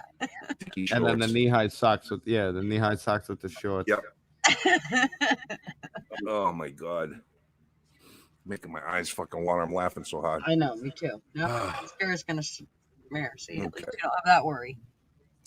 What else do we have to talk about? You had something else in the description other than the debate. What was that thing? What was it? Somebody tell us. I'm gonna look right now. The G.B.I. Oh, in every state. Hey. and we did talk a little bit about that when you were trying to figure out your internet, but okay. yeah, it just seemed weird to me that there was it's called G.B.I. standing for Georgia Bureau of Investigation. I was like, they have like an FBI in each state, like, or what in the fuck is that? So then I went and tried to look up for Oregon Bureau of Investigation, and what it pulled up didn't seem like it was the same thing. And so I don't know what the deal is, except for what Rick told me, and he said it probably falls under the whole DOJ thing. And when I was talking with Bobby about it, he seemed to, he kind of pulled up something and had mentioned, it sounds like it's just a basically how Rick put it was it's somebody that can investigate them if the cops or whoever if they fuck up. It's supposed to be oversight for the state government. Right, but it's basically them investigating themselves. That's what it fucking themselves. I mean, at least in New York, where we're a one-party state. I mean, to each Right. their own. I'll be honest, I couldn't fucking believe that the New York Supreme Court ruled the whole vax mandate firing unconstitutional against their rights. Not only did they say you better give them back all their jobs, but you better give them all the back pay that they fucking missed. Wow. I was very impressed by that. Yeah, that is something. You don't usually see a backtrack like that. They're doing it right before elections, though. Right before the midterms. Amazing. And the gas, I'm warning you all now. We got 25 days left of diesel fuel in the U.S. You know what that means? Well, I have to put context in this before y'all freak out because the right likes to sensationalize shit like this. Yeah. Now you gotta. This happens every year because around this time, a lot of refineries do maintenance, so supply gets diminished a bit. But demand has never been so high because we're recovering from fucking shutdowns and people are trying to ramp back up and rebuild. And then we have a presidency that shuts down domestic production. Wow. So this is going to be a little, I don't know how it's going to play out. It's not like after 25 days, we have no diesel. We got, I think, a couple million barrels coming in through the New York port within the next week or so. But it's not when you're talking about the entire country running on trucks and we have no reprieve other than outside diesel imports. This is intentional destruction of the energy fucking sector. You're going to be cooking soup with candles. Yeah. It's what it looks like if it doesn't let up. And Hillary Clinton's coming out. Republicans going to steal the elections. Biden's coming out. Oh, well, elections could be hacked. What happened when we questioned the 2020 election? It was the most secure elections of all time. I got a strike on my channel for talking about the 2020 election, and then I fucking emailed and went after YouTube, and they took the strike away because you're allowed to have an opinion after 4 years of Russia collusion. And now, right now, Hillary Clinton, go to fact check news on Facebook. Hillary Clinton put out a video saying the Republicans are setting up to steal 2024. Well, I thought we had the most secure election process of all time. So everybody's going to be able to get like 9 votes, and then a government person drives around and picks them up like the mailman, and then they go to a place, and then they put them in, and they count them. So, well, they're freaking out because there's armed people, armed patriots guarding ballot boxes. Good. Right now to make sure people cannot just fucking drop off tons of ballots. And they're freaking the fuck out, and they're trying to set lawsuits to stop it. And we're like, no, we the people. These are all fucking ballot boxes. One person, one vote. That's it. The fight's on, Yank. The fight's on. It's scary. And we're about to go to World War III with fucking Russia. It's scary. But you know what? I'll die on this hill preserving individual liberty and a constitutional republic. Not a fucking democracy. Right. Mob rule. Fuck it. If that's how I die, we'll go down like George Washington and the rest of the fucking people. I agree. I'm there with you. What do we got to lose? What do you have to lose? When you got nothing to lose, that's when you become dangerous, right? So well, I ain't out there creating innocent victims. That's different. No, I hear you, man. I hear you.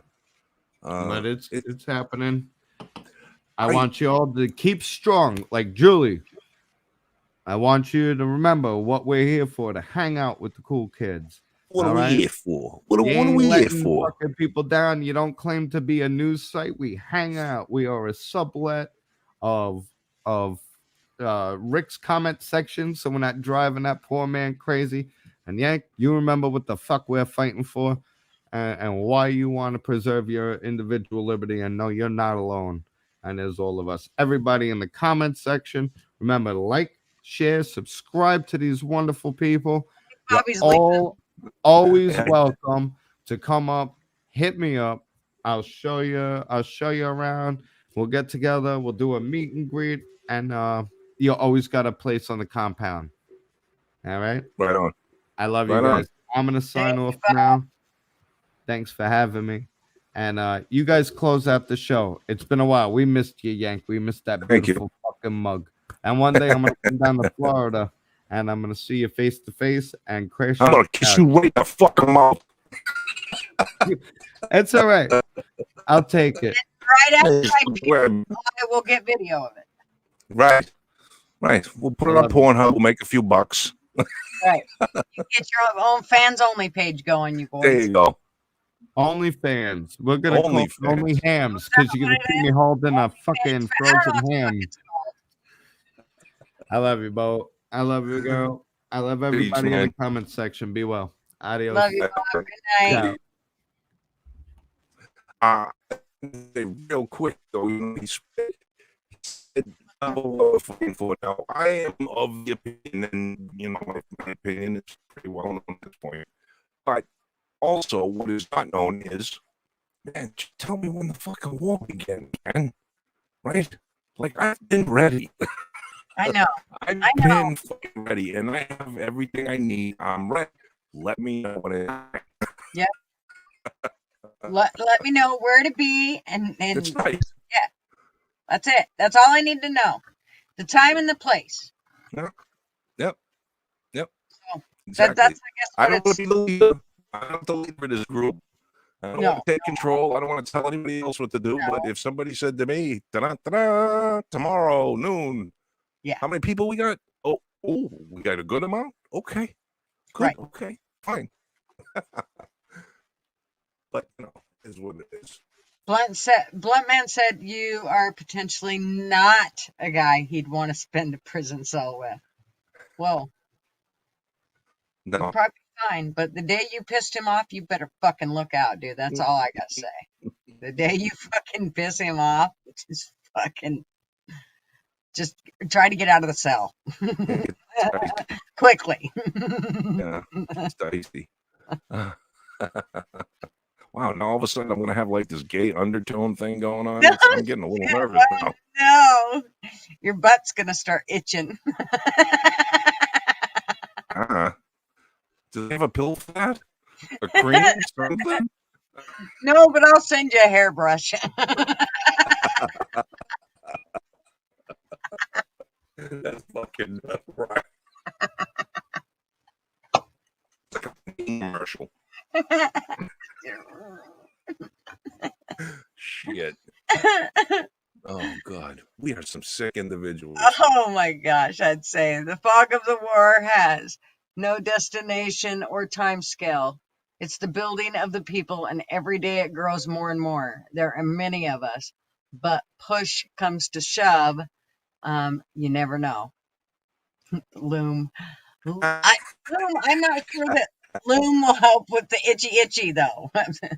I just saw that commercial. My wife and I were talking about that, like, I don't know, man, 2-3 nights ago, Loom. And her thing was, you take a shower and 24 hours later you smell. You don't take a shower, you rub this stuff on you, you don't. Oh, you take a shower 24 hours from now, you smell. You rub this on you, you take a shower 24 hours, you don't smell. I'm thinking to myself, are you not supposed to shower with this stuff? I mean, like, is that the message they're sending? Like, save water, just rub this shit in the crack of your ass? Ew. Yeah, exactly, right? Like, ooh. I can't. No, well, man, said the cream that you need is called KY jelly. Oh, Jesus. And Fly Crew said Yank is the guy that hops off the top bunk and tells the other homies to get the fuck out and leave his celly alone. That's so he can do him or what? Yeah, good time. Bend over, boy. I made the company leave. Hey, boy, look at two things. Austin, fuck me up the ass.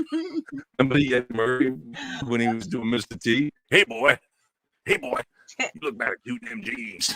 Now Well, come on here and fuck me up the ass.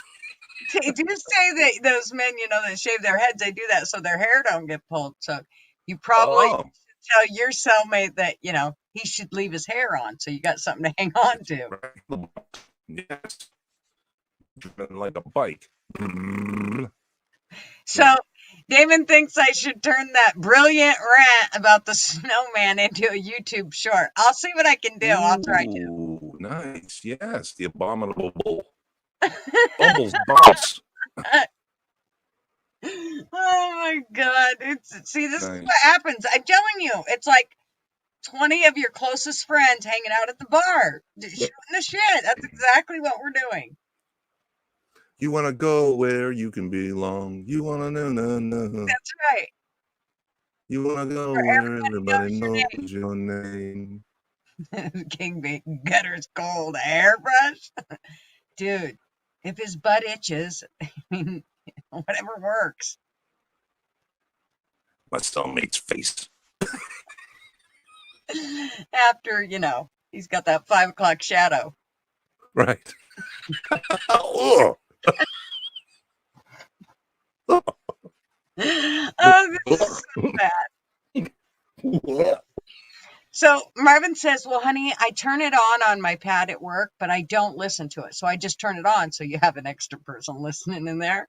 I said, oh, thank you. Good, don't listen. God. The shit we say. I said, if you listen, you got to make sure that you don't let your friends listen, because he works with a bunch of liberal fuckers at that goddamn hangar.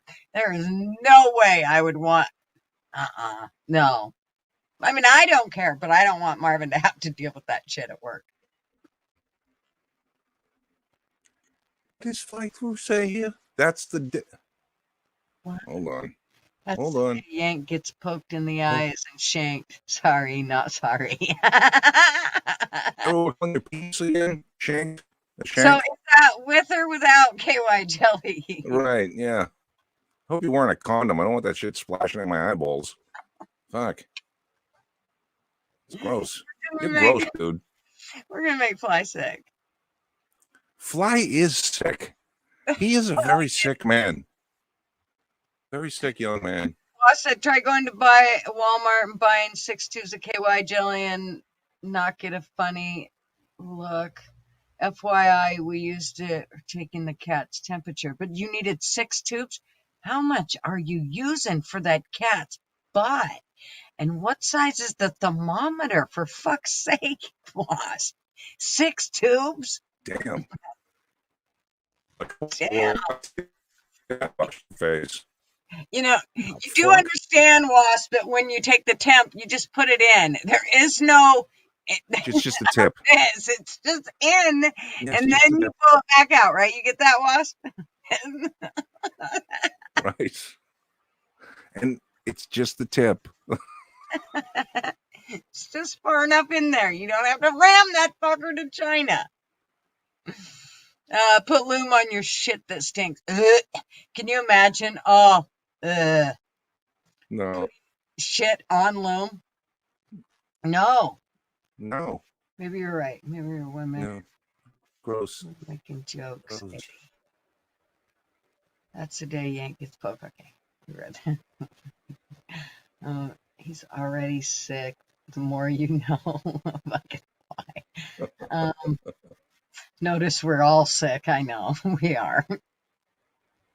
Yeah, we're all a little definitely twisted. Holy shit, you had 65 cats in your house all at one time?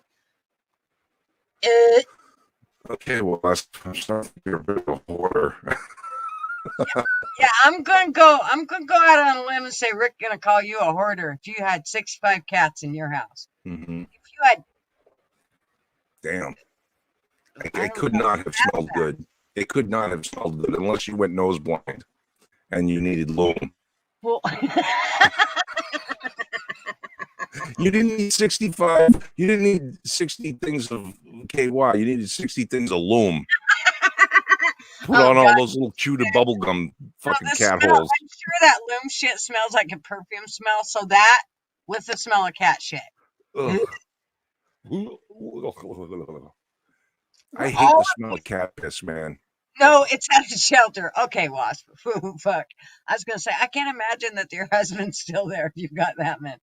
A Hordor. A Hordor?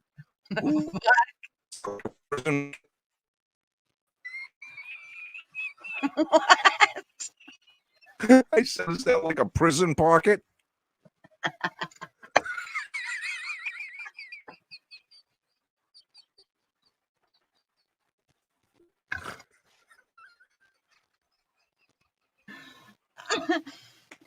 Okay, sorry. Oh, No, fuck. fucking makeup is smeared, you cocksucker. Oh, God. We're weird. We are weird. Okay. Fucking sick. This got off the rails. Okay, this shit, it went off the rails quick, man. Yes. No, got a girl at the shelter. Okay, so just to clarify, the cats were at the shelter, not at Wasp's house. Got it. No. The most cats I've ever had at one time has been 7. Oh, now Yeah, only too many 4. too. Shit, fucking 1's too many for me. Mm-hmm. I am not a cat. I had a cat. I had a couple cats as a kid.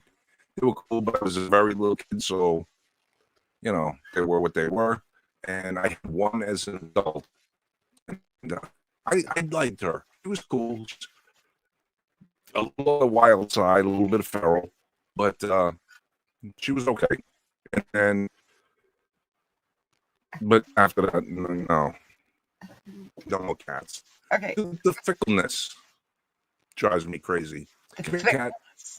Yeah, come here, cat. Sit down, cat. Do something, cat, and then do whatever the fuck they want. So Marine's calling Walnut. Walnut. No, here it's pineapple. It's what?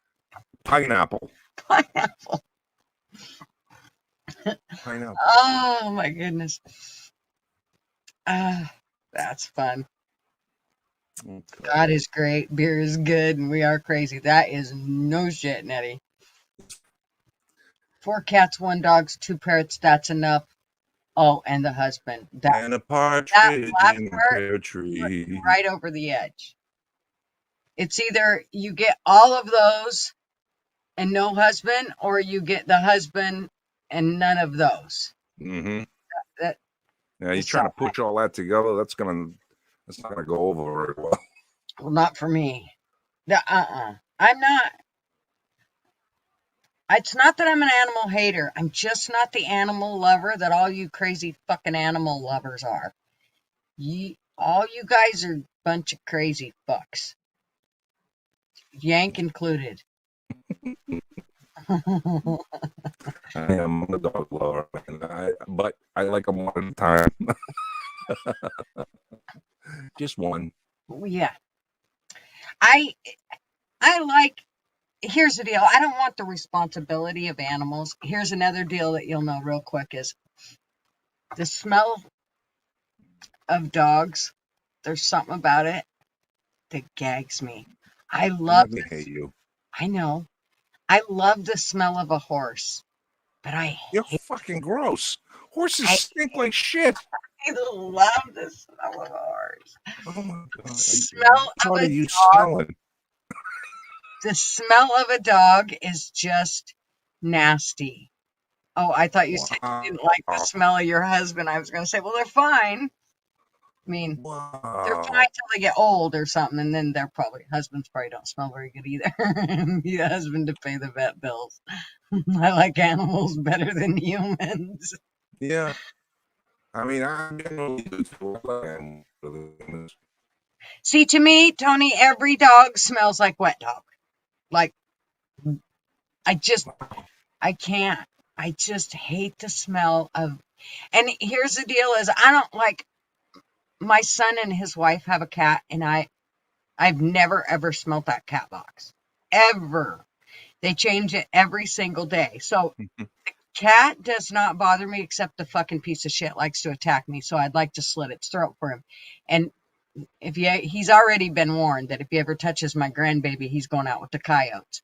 So,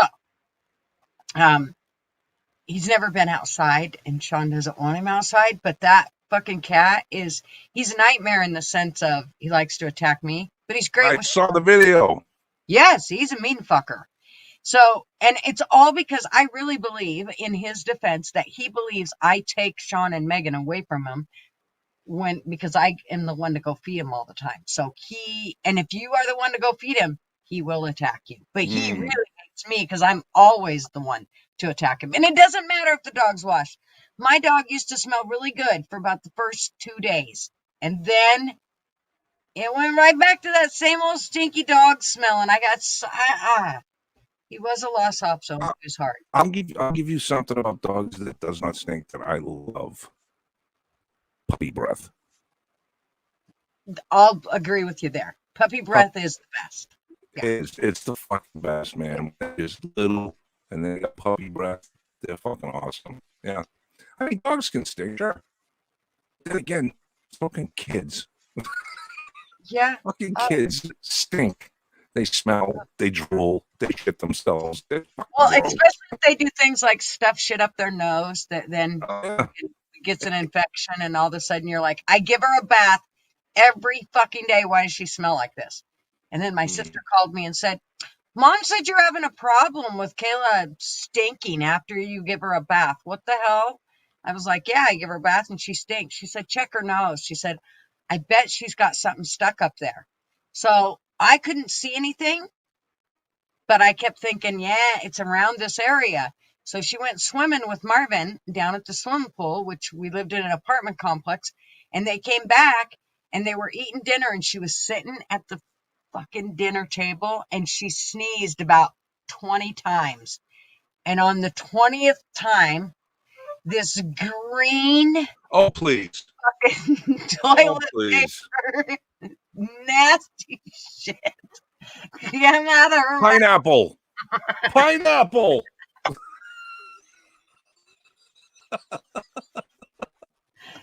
And I mean to tell you, Marvin had just got up from the dinner table. I mean, he had just got up. If he'd have been sitting there, it would have been a hell of a mess to clean up, let me tell you, because I'm sure he would have puked. But, and that's what it was what she had done was she got a bloody nose. Well, she had watched Marvin, who would take some tissue and stick it up there if he got a bloody nose and it wouldn't stop.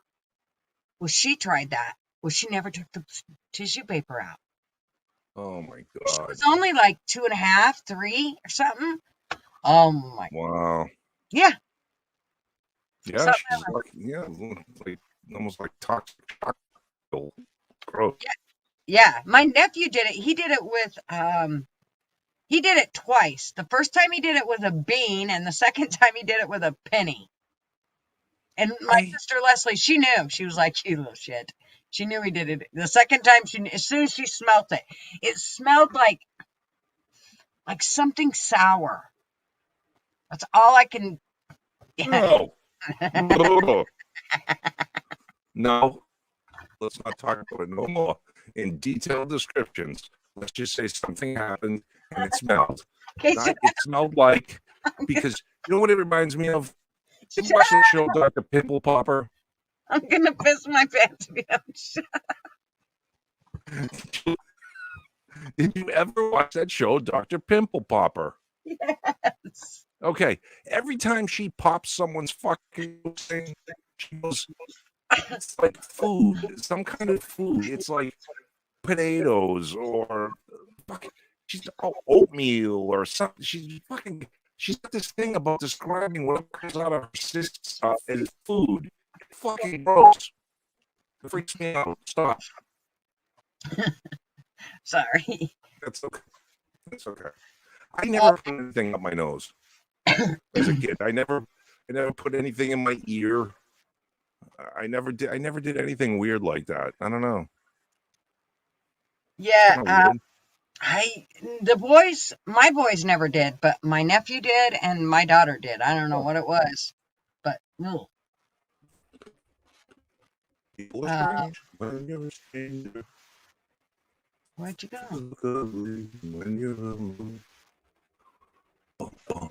Okay. That's a lot more CBD. What? Oh, we changed to. I don't like vapes. Well, they'll work in a pinch, but that's not what I would just assume. Eddie, I like your animal proportions. I cannot stand that pimple popper town. It's gross. I agree, Sugar Britches. Now, in saying that, I got to tell you that I am a great ear cleaner. I know I'm sick, but when I was a CNA, I could never do, like, there were people that like to do enemas, and I know that's fucking weird, but we actually had people that like to do that shit. And I wasn't one of those. So I always waited until the two that like to do enemas would come, and I would trade them, and I would do the ear cleaning for them, and they would do the enemas for me because they didn't like ear cleaning.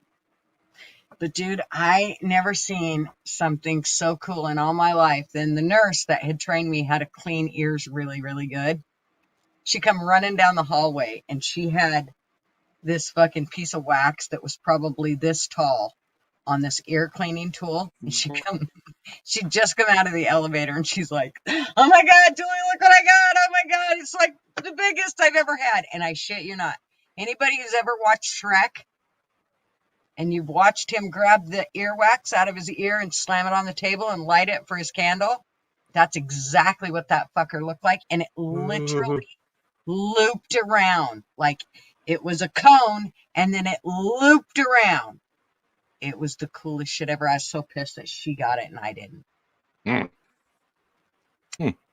Loved it. But could never clean animals' ears. Like animal ears. None of that Well, shit. they normally don't like it.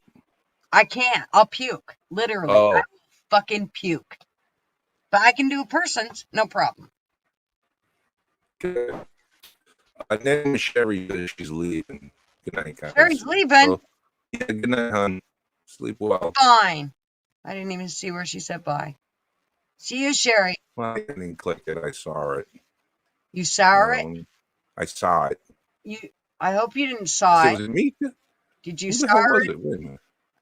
Oh, yeah, Nettie. Yeah. I saw it. Saw. What did I was? I didn't say saw. You said saw. You saw it. You saw it. I saw it. Oh, okay. Sorry. Ain't got no gas in it. And he saw it. He saw her park the car behind the barn. Park the car in the Harvard yard. Harvard yard. That's right. Behind the barn. Yeah. So Nettie, I don't really have anything else more to talk about, do you? Not really. We are just definitely sitting here shooting the shit. Yeah, this is like... Thanks, those are all medical problems. We'll try. You'll try medical problems? Try not to. I could never clean someone else's ear, but I'm a fanatic about cleaning my own ears. I'll tell you a little thing.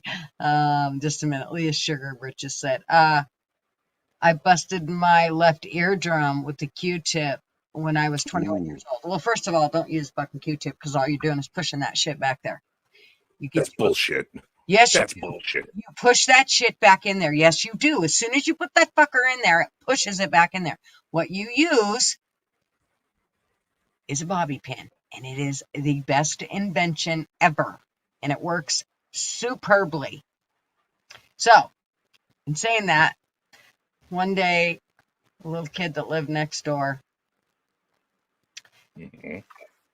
he had the most disgusting ears you ever seen in your life. I never seen so much wax in all my life. I taught my kids to clean their ears when they got out of the shower. That's when they did, or out of the bath. So every day they clean it, okay? And they do the Q-tip, but only on the outer part. We didn't have them go clear in. If they needed to go clear in, I used a bobby pin, and I did that probably once a week or so. Anyways, this boy had so much wax in his ears. We're all sitting on the couch, and the kids are getting ready to play a video game. This was years ago. And Sean said, I'm looking at this kid's ears going, oh my God, I want to clean it. I need to clean. Oh my God. And of course, it would only take me but a second to grab a bobby pin. And Sean looked at me and he goes, don't you dare, Mom. back the hell off and go to the kitchen. He literally made me leave the room. I will. Oh my God. Wow. I literally told the lady, his mother, the next time I seen her outside, you need to clean his ears. Like, fucking bad. Them are gross. That I never seen. I mean, like, the entire ear canal was filled with earwax, plus all the way out. Like, I mean, He was growing taters. dude, no. That's what my mother used to call it, potatoes. You got potatoes in your ears. I would say there was probably a queen bee in the middle of that shit, man. Gross. Fucking feeding their ass. It was gross. It was gross. Marines Oh, leaving. Marines leaving. We're losing everybody to grossness. Sorry. This has got to 20 people here. I can't hear from a clogged ear. Oh, driving me fucking crazy. I actually couldn't hear. Feels so much better. Oh, what did you do, Blunt? Well, I missed it. I don't know. Never heard of that. What did you do? Where'd it go? I don't know. How'd you clean it, Blunt man? Feels so much better. I actually couldn't hear from a clogged ear. Drove me fucking crazy. So, you mean clogged ear like had water on it, or like you had wax in it? I have no wax in my ears. I clean mine every day. Good girl, sugar britches. Yeah, I clean mine every single time I would shower, and I always use a Q-tip. And I don't know how people show their ears. They're always clean because I go in, I push down, and I turn as I come out, and I get the shit out. I'm not pushing shit in my ears. I've had, the doctor looks at my ears all the time. Well, they're clean. Okay. Been doing it that way for fucking 50 years. I'm going to tell your wife, the nurse, to come home with her little ear light and look in your ears. She has. Has she? How come? Because you had something wrong? No. Because they were dirty? No. Dirty. And I put a drop of hydrogen peroxide in my ears, in each side, because I have to take this, and I had tubes in my ears as a kid. Oh, yeah. Whatever. I don't know. One ear started bleeding. So she had to look in and check, and it wasn't anything. It was just like this little area that was bleeding for some reason. She just stuck it in the ear, huh? In the middle of the night, made it bleed. You clean yours too often to ever get anything good.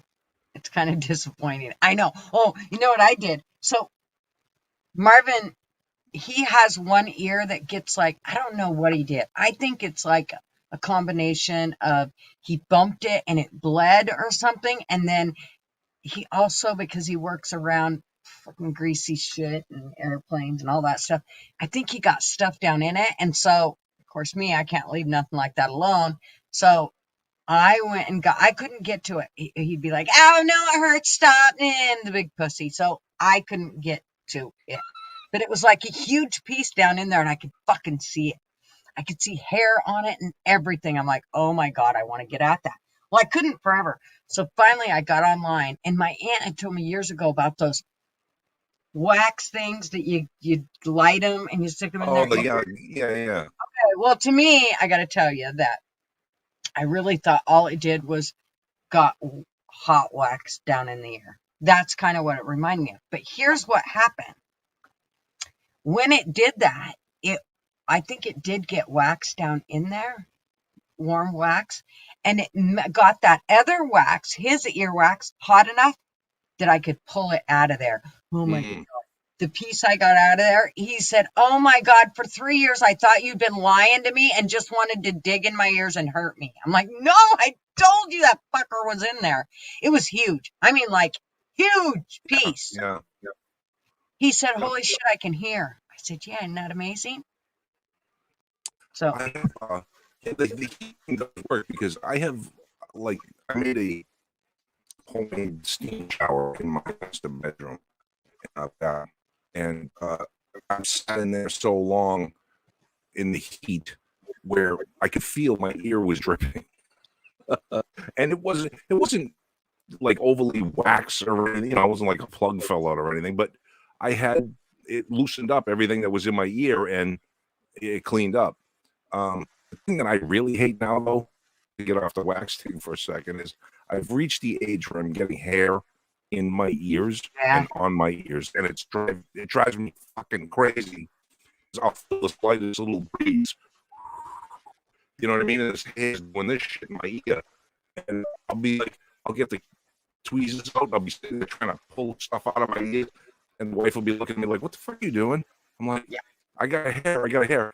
Let me see. And she comes over, look, she's like, that one little thing. I'm like, that one little thing is fucking, I can hear it vibrating. You know, go pluck it out, stuff, get around ears, shit. I hate it. Getting old sucks. Marvin gets them. Now, Marvin's dad was, he felled trees. So he was around chainsaws so much that he literally grew so much hair in his ear, you couldn't see his ear canal. And it would drive me nuts. I was like, God, I want to trim that. But the doctor said, don't do that. That's his own body protecting his ears. Do not fuck with that. So we never did. Now Marvin will get some growing in his ears, but it's like one long gray strand. So I grabbed the tweezers and I pluck those out, and he'll get them right on the edge of his ear too, like just one that'll grow straight out. It's like, oh my God, goofy fuck. Yeah. Fucking drive you crazy too, because you can feel like you'll feel something flutter over here in the room, and it's a fly and it's blowing the wind, and it, you know. Yep. It's fucking crazy. It's crazy. I'm glad Marvin and I have the same sympathetic problem here. Well, I told him, I said, the minute you start growing hair in your ears like your dad did, because he's not around that much noise and he uses earplugs all the time anyways, his dad didn't. But I said, the minute that this starts growing like your dad does, I'm taking that nose trimmer that I use on your nose trim, and I'm going to use it on the inside of your ears, because you ain't walking around with hairy ears inside. That's gross. Because then you'll never get them clean, and that'll just be gross. No. Right. No. The videos where they take some poor sap guy and they do the women's thing. Well, I don't know what they take, like big Q-tips and put hot wax on and put them up their nose. Yeah. Oh God, I'd love to do that to him. Well, you say don't. What?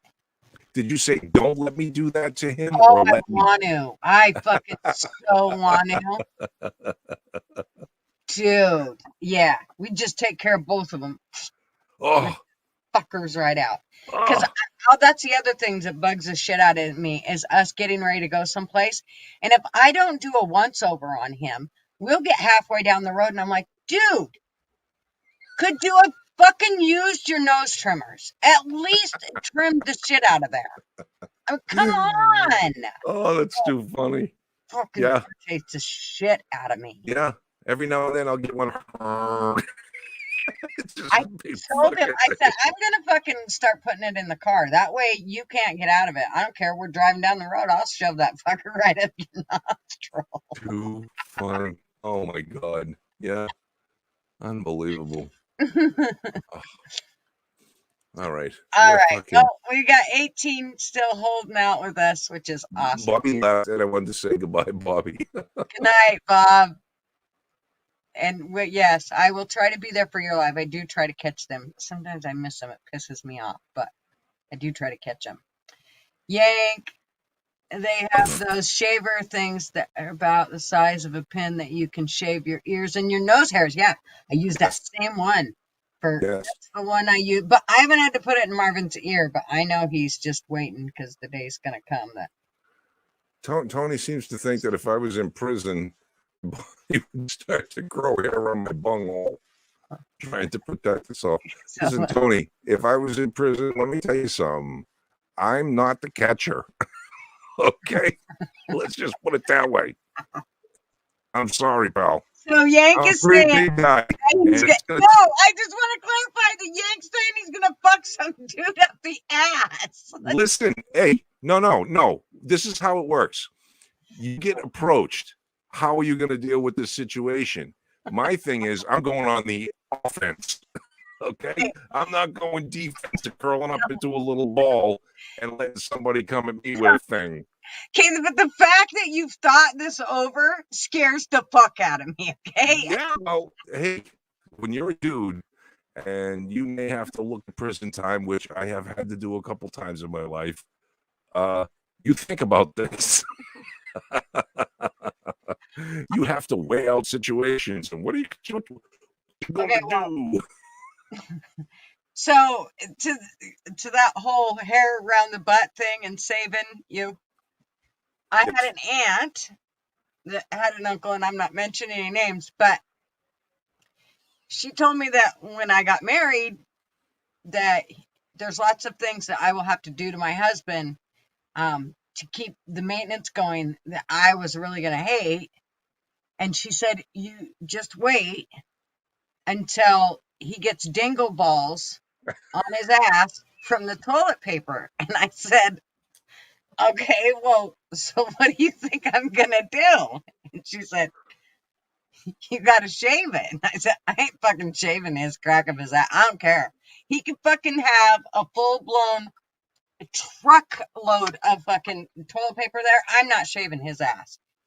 No, I'm not. I'm never doing it. It ain't happening yet. I don't plan on it. Oh my happening. God. Too fucking much. Too much information. So far, so good. He ain't needed it. But I'm telling you, he gonna have to go see, I don't know, fucking slanted-eyed Susie down at the fucking wax shop for a wax job or something. I couldn't I'm imagine. not doing it. I could not fucking imagine how much that must hurt. Holy shit. That's why no woman better ever say to me, I mean, if I was single again and she's like, oh yeah, daddy, you hurt me. Oh good. Yeah. Fuck you, you lying bitch. I seen you chicks get fucking waxes and that shit, you go, think. What I'm doing is gonna hurt you, forget it. I know you're just lying to feed my ego. My daughter told me how they do the Brazilian wax thing. And she said, yeah, she goes, well, you got to keep the skin tight. And I said, well, I know for dudes, because they got their ball sack and shit, they got to keep it really tight. And I can't imagine. And what if it rips? And she goes, no, but even for the girl, Mom, you have to keep it like you literally are spreading your legs way apart. Wow. They hold it and then they wax it. All the way around it. I said, you know what? I have a razor and I've been shaving it all these years with absolutely no fucking problems. Stay that way. Yes, exactly. This is not a conversation you'd hear on Rick's stream. Well, you might hear it, but he'd probably then delete the fucking live. So yeah, I know, like a big pussy. Yeah. We won't delete it. I promise. But no, this one stays up. I'm serious. Like they hold the skin super tight and then they fucking rip that shit right. No. Damn, that's gotta hurt. Me and my razor are just fine. And if you just shave down, you won't even get razor burn. Never shave up, only down. Oh, with hairs, yeah. Matter of fact, I shaved my head with a razor tonight in the shower. And I was kind of going, because I have one of those little diff of shaving your head. Yes, and I was telling Rick about those because I wanted to get great. My buddy in Alaska, and he's like, "Oh no, I'm good with the old way with the razor and this fucking shaving cream." And so that's the way my buddy in Alaska does it. But I was telling Rick about, you should get the one that is electric, and you just shave that shit. Oh no, it's not electric. It's a hand razor. It's a right, you put disposable razors on it. Yeah, they click on it, and you like a razor blade, but it has like a finger hole. It's wild. It's pretty cool.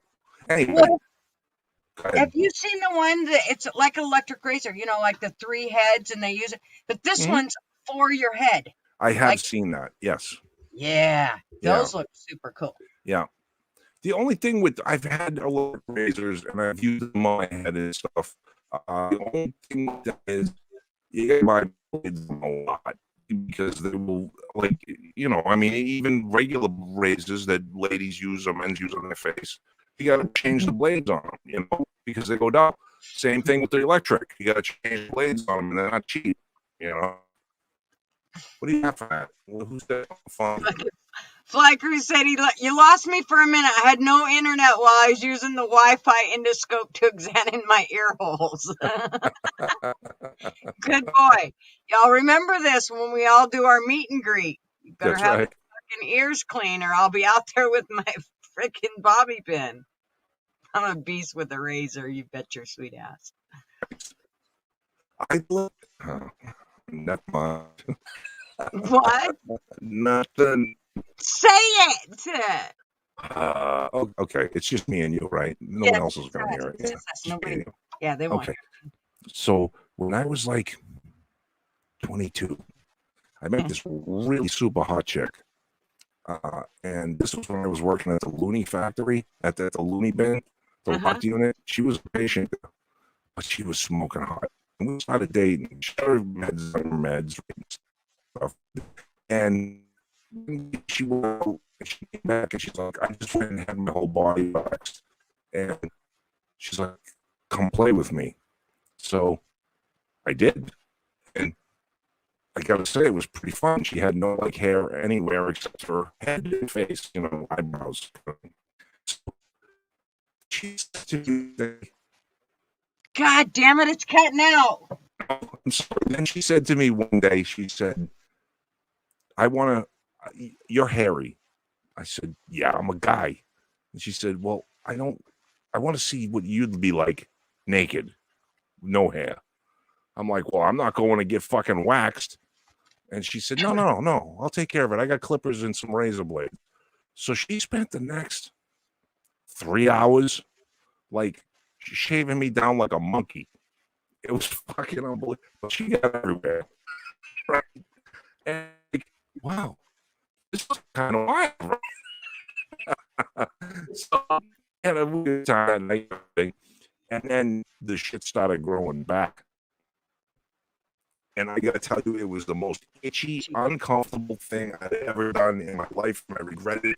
I mean, my chest, I had like all razor bumps because she went against the grain. Like she got me bald, you know?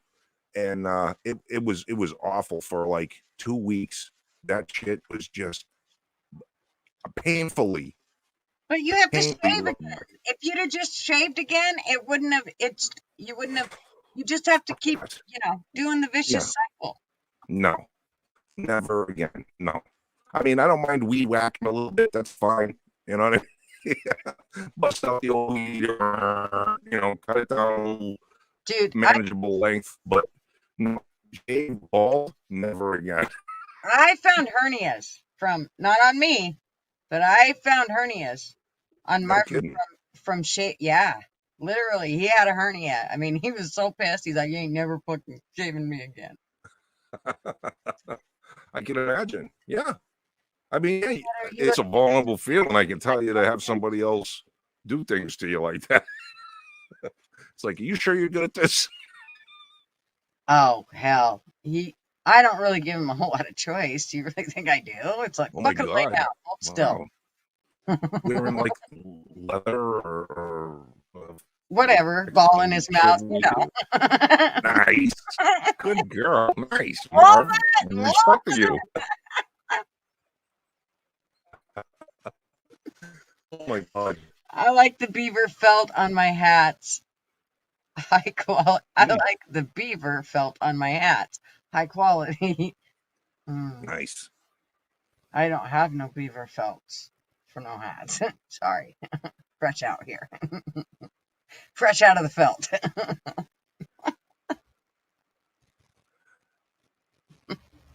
Well, Wasp, that tells you how hairy. Wait a minute. What am I missing here?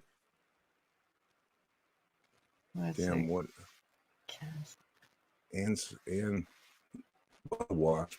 Oh, Chris, Pesky Citizen's here. Hey, Pesky, what's up? We had nothing else to talk about, so we're talking about shaving hoo-hoos and buttholes and ears, and Yeah, we're getting weird, man. yeah, it's everything. Get weird. I've trimmed animals with cast mats in less than 3 hours. I don't know. Okay, that's what she meant. Yeah, that shows you how hairy I am. I'm a hairy bastard. I'm hairy, but I'm bald. What the fuck? What a bad trick in life. I'm too old for all that shaving shit, Ann said. Fuck that. I understand. There's a few things I stay in denial about. I'm not I don't do my nails. I don't do none of that shit. I go get my hair cut when I have to. I dye it myself. I paint on fucking eyebrows because if I don't, I'll look like I'm about half faceless. What? What happened to your eyebrows?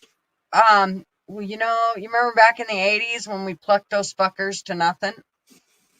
They never came back. Okay. That's why. Okay. And I used to have dark, bushy eyebrows. If I'd have fucking just trimmed what I needed to trim instead of having the pencil thin fucking mustache up there, it would have probably, yeah, pinchy, exactly. Pinchy. So, but yeah. So I'm not a super high maintenance person. I mean, if I'm just hanging out at the house, this ain't what you're gonna see. Let's just be real fucking clear with that. Yes, it is. If you catch me with my pants down, ooh, probably gonna run. Nice. Nice. But there are certain things that I stay in denial about. And that is I am 29 and my hair is maroon. And I have face eyelashes. You know. The rest is fucking. I don't even have to fake the boobs no more because I got those now. Nice. God bless you. But I got an ass to go with it. So that's okay. Hey, I look at it this way. As long as the boobs and the ass grow with the same proportional rate, they're good. Well, trust me, I never got any of it until after I quit smoking. I was a fucking beanpole. My mom used to say all the time is, Julianne, turn sideways, stick out your tongue. You look like a fucking zipper. That's what she always used to tell me. Even as a kids, everything. I was always skinny. It was only just recently that it's like, all right, we probably better watch what we eat. Maybe don't have, 6 donuts in a day. Let's not do that, okay? I am having a hell of a time losing weight myself, man. I have tried calorie restrictions. I've tried the meat diet. I've tried just potatoes, starches. Huh? It's called working out, and I don't want to do that. Well, I'm pretty active. Like if I do a lot of like yard work and I do a lot of sweating stuff, like I'm fucking constantly sweating.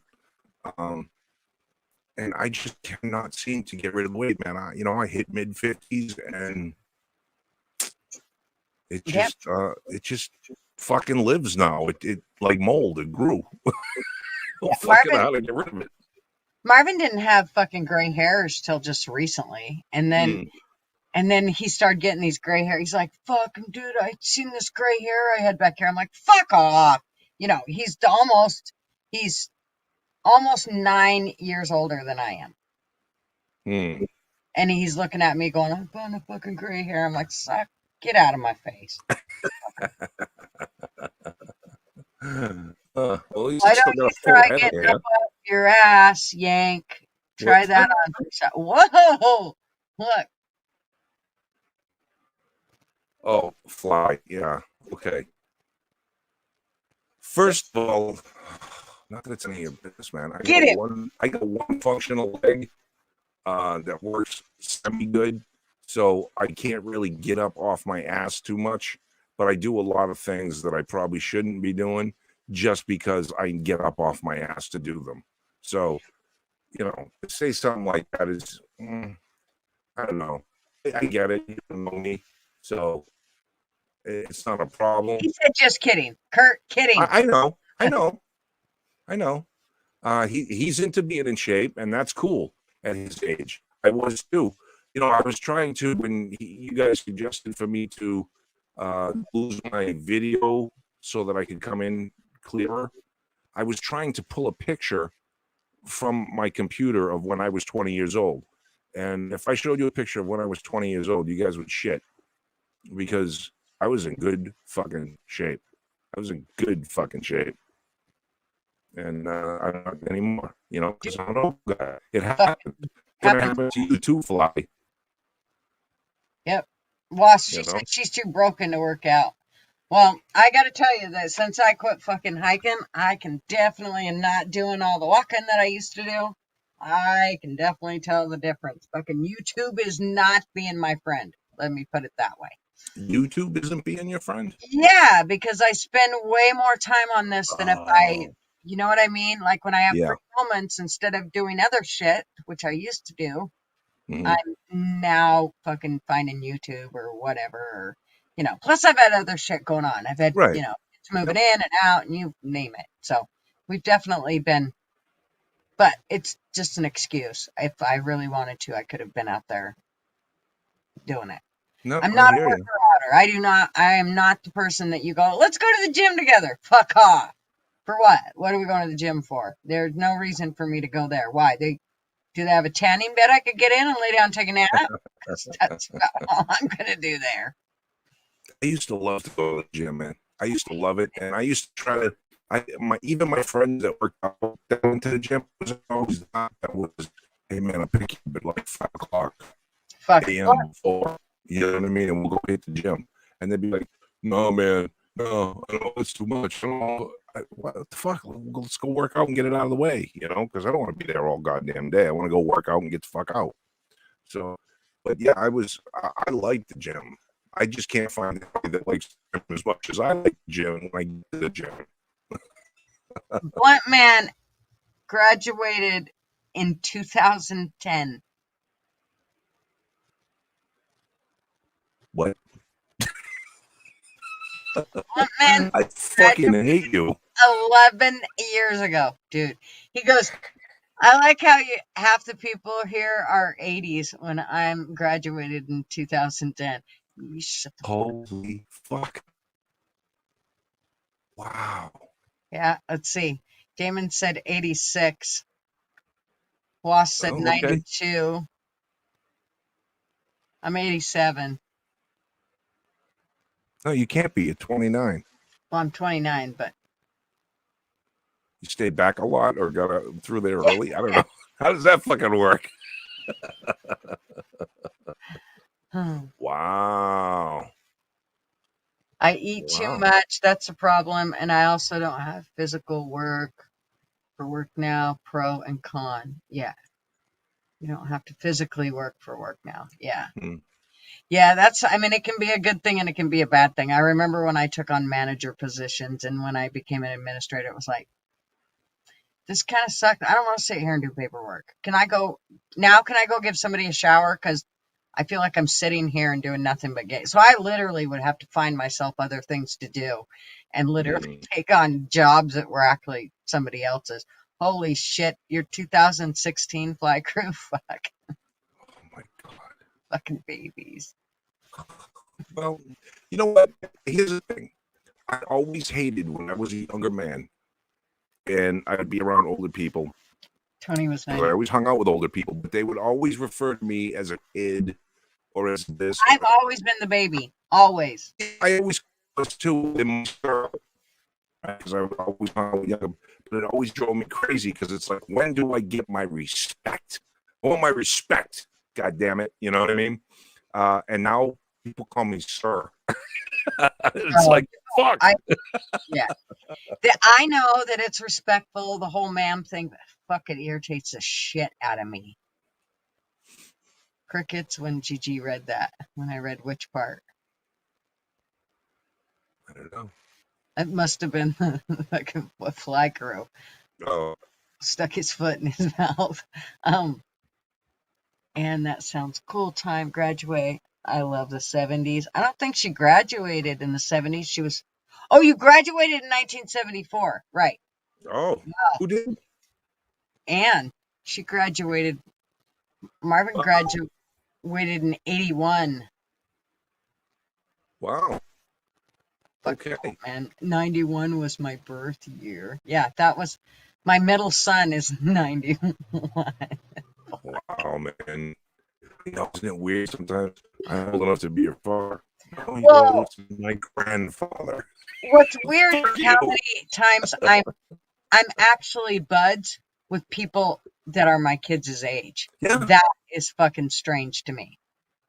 So Tony said that he graduated in 91 and Bluntman said his birth year was in 91.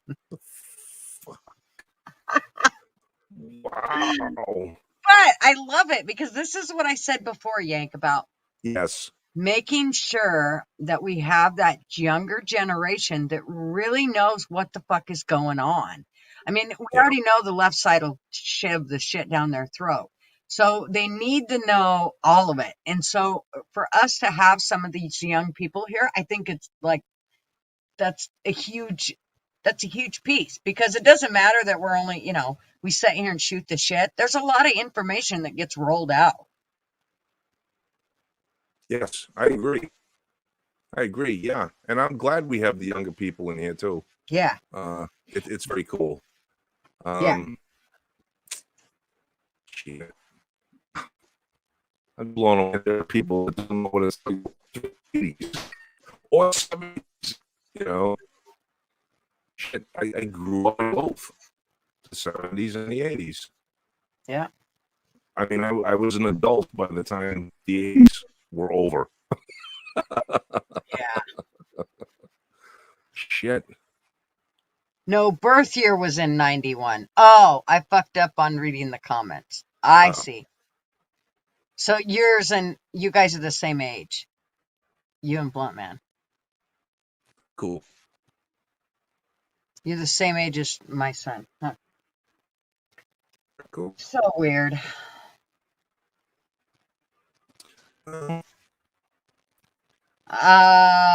Trace. Yeah, she's older than me.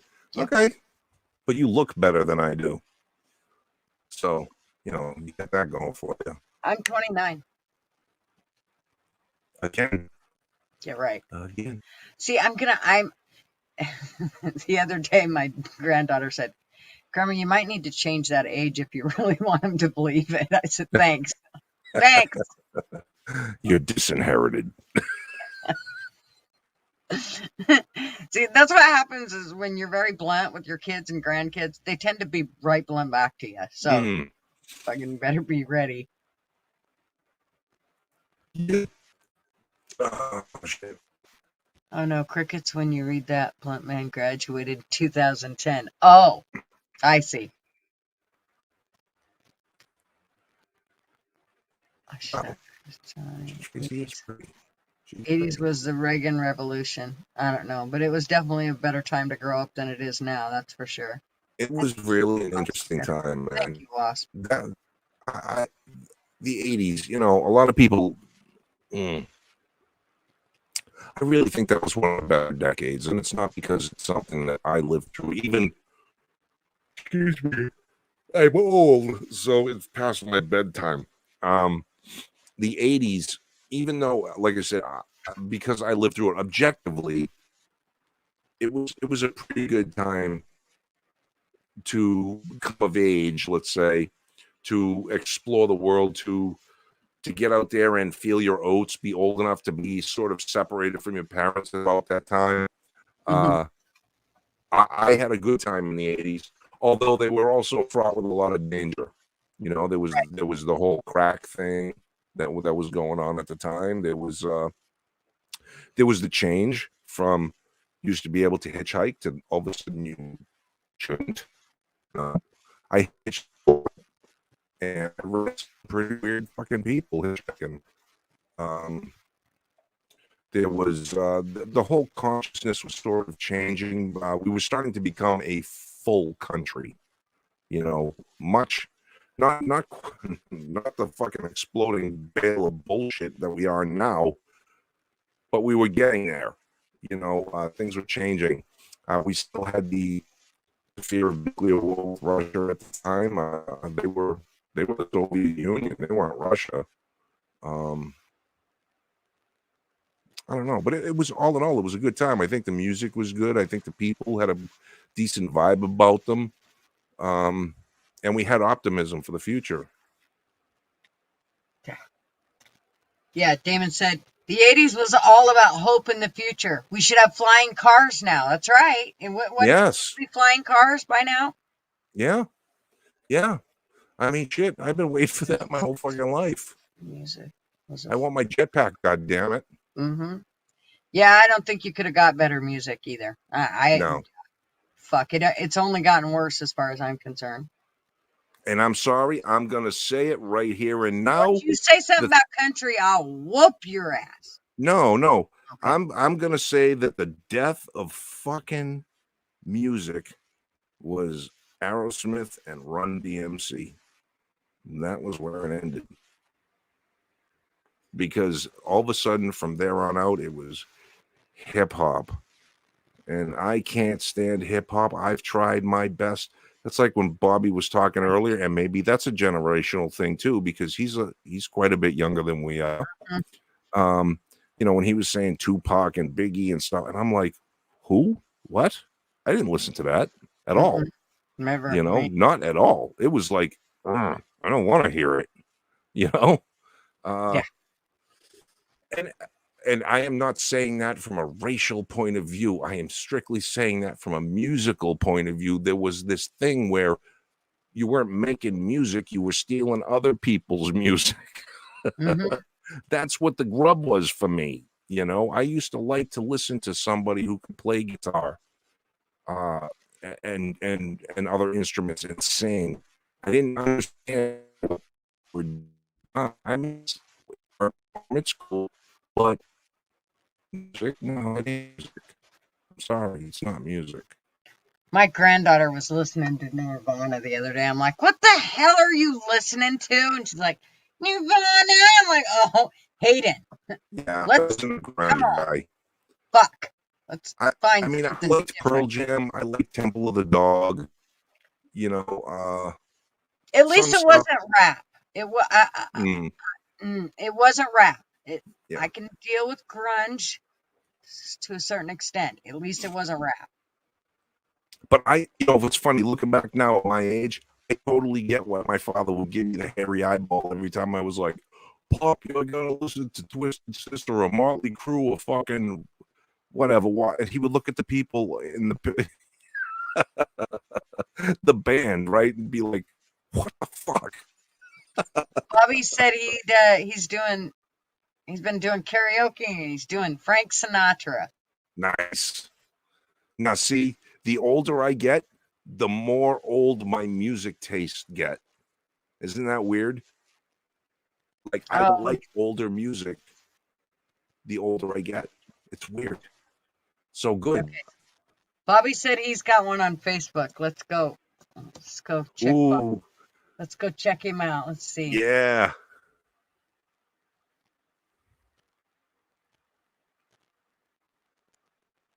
I'm going, Bob. Is it on the Bobby? Is it on the Bob one? Bobby? Your current one that you're not in jail on? Okay, let me see. Why didn't I see it? Where's your video? Come on, Bob, get back on the show and share the screen. Go to William Joseph. Okay, I'm on it. William with one L. Joseph. Come on, bitch. Fucking thing is slow. I used to do karaoke too. I loved it. My daughter loves karaoke. Okay. Yeah, it's fun, man. And look up. Even if you can't karaoke, who cares? What do you mean? Comments where I said it's exclusive. You saw it when it happened. Where'd you go? Fucking comments are moving. Sounds like y'all gotta come to New York. Fucking Bobby. New York of all the fucking states in the world. New York City. Get a rope. Okay. So did you say search? Search her? Search Holly? I don't know if I can I? Ooh, Ann says, I know I had got when I heard Stairway to Heaven and elevator music. Oh, yeah. Oh, yeah. How when all of a sudden all your music is on the oldie station. I know. Well, right? What cracks the oldie station was always a shanty little lace and a pretty face and a ponytail. What cracks me up is the shit that they have on the country stations now that were on the rock stations. Now, CCR is on the country station. Are you fucking serious? My mom used to say, turn that hippie shit off.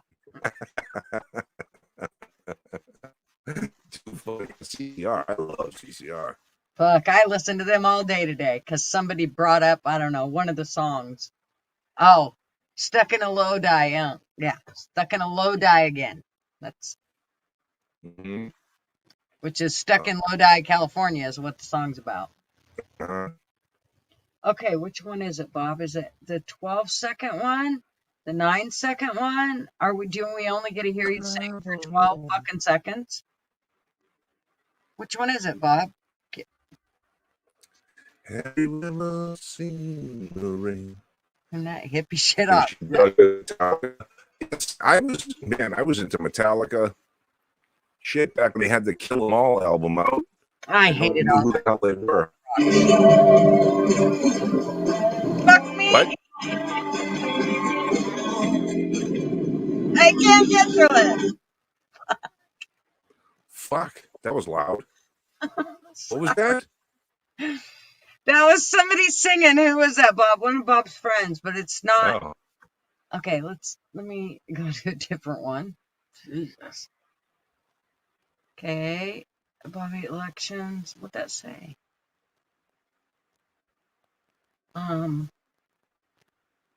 Is it maybe it's this one? 7 minutes. What's going on? New Bedford. Oh, you get a cold bathroom who pissed me off too. They are coming at the dealership. No, this ain't it. Which one was it, Bob? In comments, I didn't know they were recording. Oh, somebody else did. Well, which one? Motherfuck me.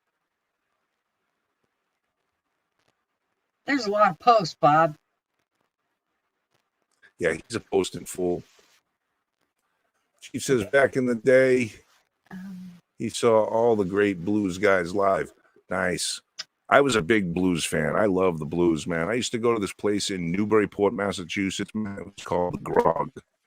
And Newburyport is an old sailing town, a lot of history there. And fisherman town. And so the Grog was this, man, it had to be like a 1600s building. Go there and have a great restaurant on the top. And then at night on Sunday nights, you go down in the basement. And that's where they had bands. And we'd go down there and every Sunday, and we would just jam, listening to these bands. I guess what I was saying ain't important. Sorry, I'm trying to find it. That's okay. It was it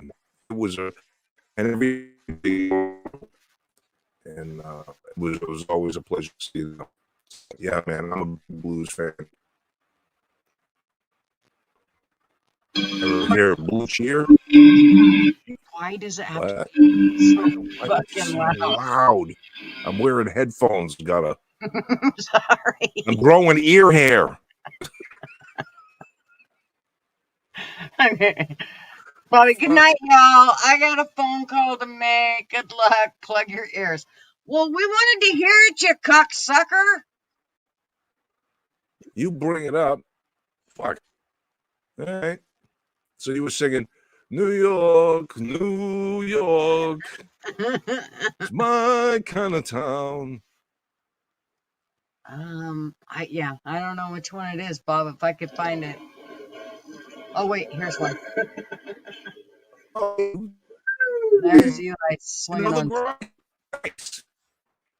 Good deal. I don't know. Do they still do the on Sunday nights?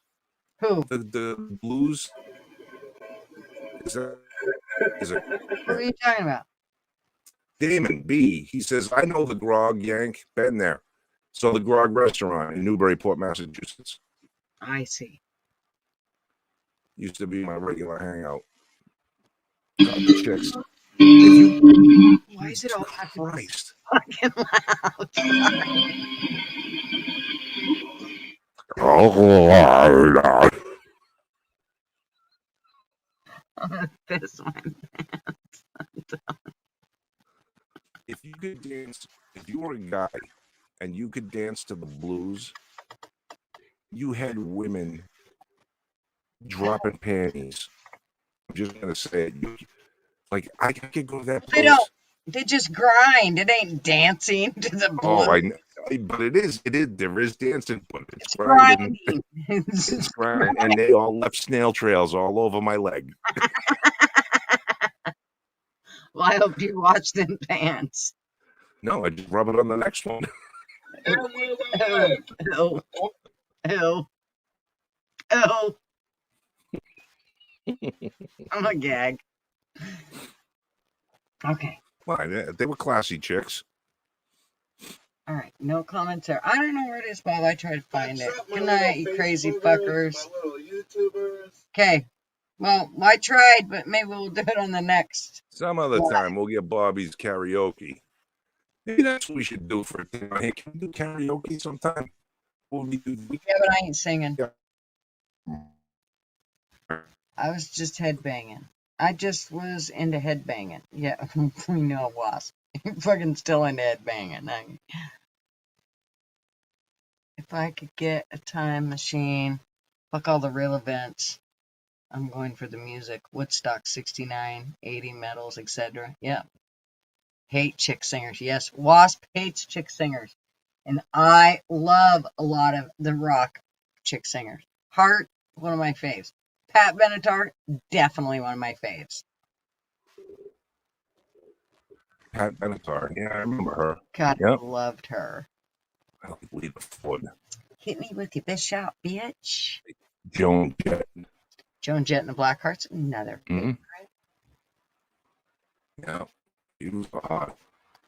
To be a guest girl blues singer, you have to be 400-pound bruiser. No shit. The Pretenders. Yeah, I remember them, Damon.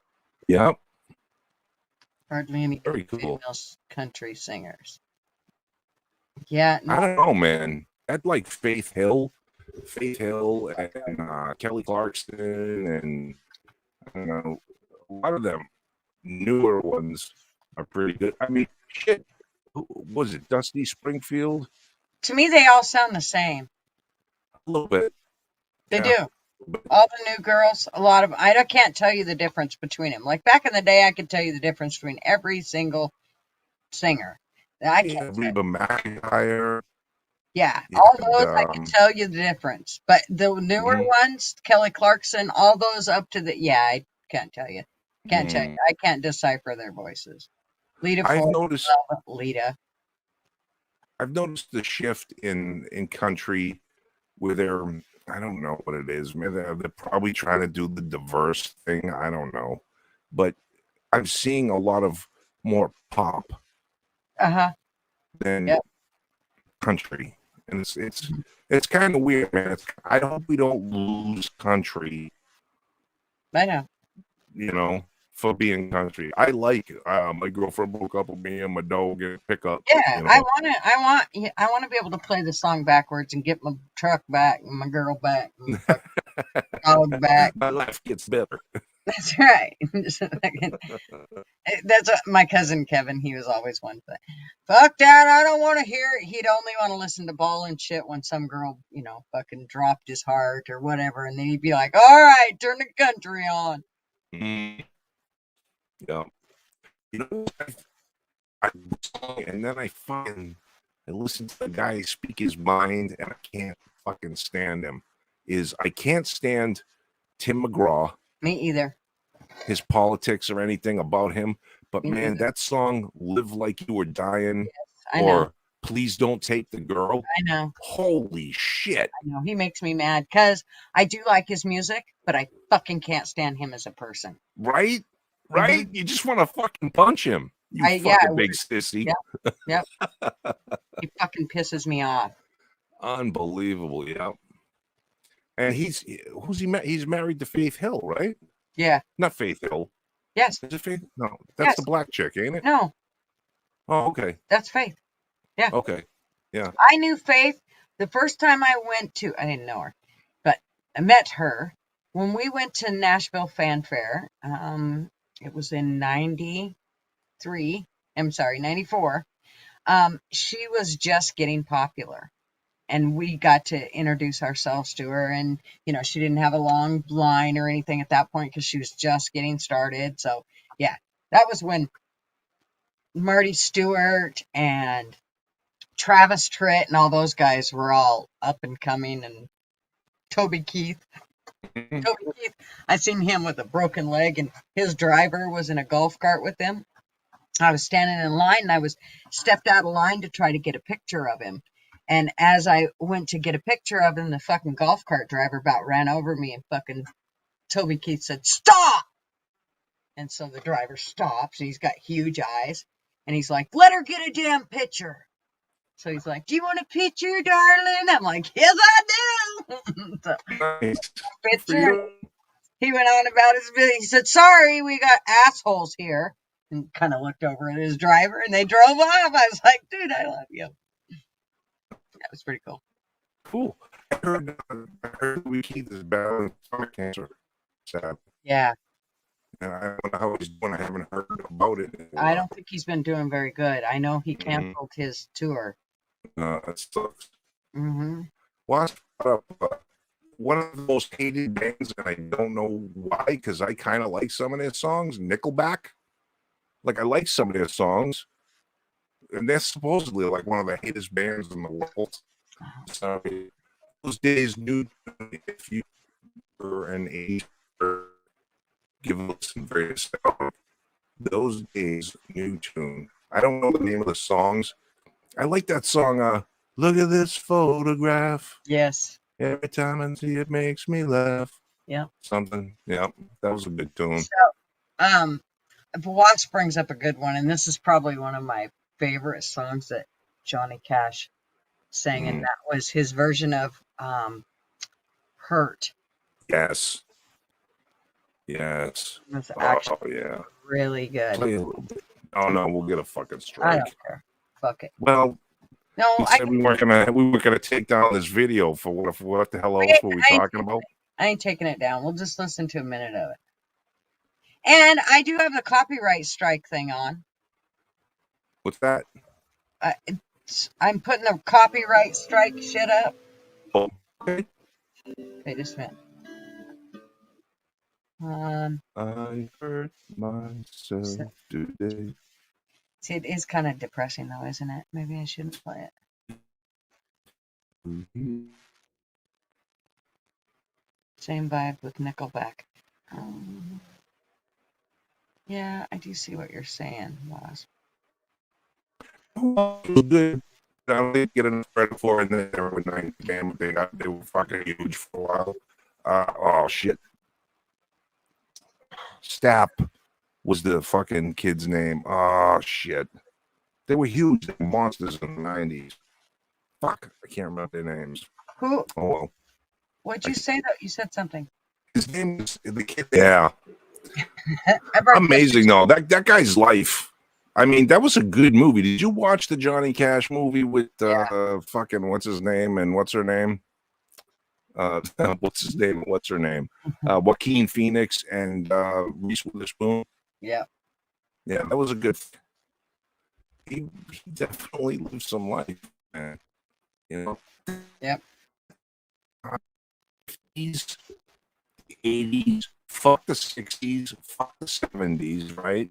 Fuck the 90s, fuck the 2000s. It's like things go in these cyclical circles of 20 years or so. You know, every 20 years you get a 10-year fucking reprieve. And things are pretty good. I'm wondering when we're going to get our 10 years of reprieve again. Because we seem to be stuck in a cycle of shit. Oh, God. Shit. You know? That's putting it mildly. Shit. Right? Yeah. I mean, I don't know. I miss the good stuff. Oh, I wish I could remember my name. What the fuck was the name of that band? With arms wide open, under the moonlight, or whatever. What the fuck is the name of that band? Oh. You know God, what I'm he talking was a about. screaming Mimi fucker too. What was his name? Come Yeah, on, Scott Walt. Stapp. Scott Stapp was his name. But I can't remember the band's name. Come on, Wasp. I can't believe she doesn't know. What the Yeah, fuck? I know, right? Creed. Thank you, man. Creed. Creed. Boom.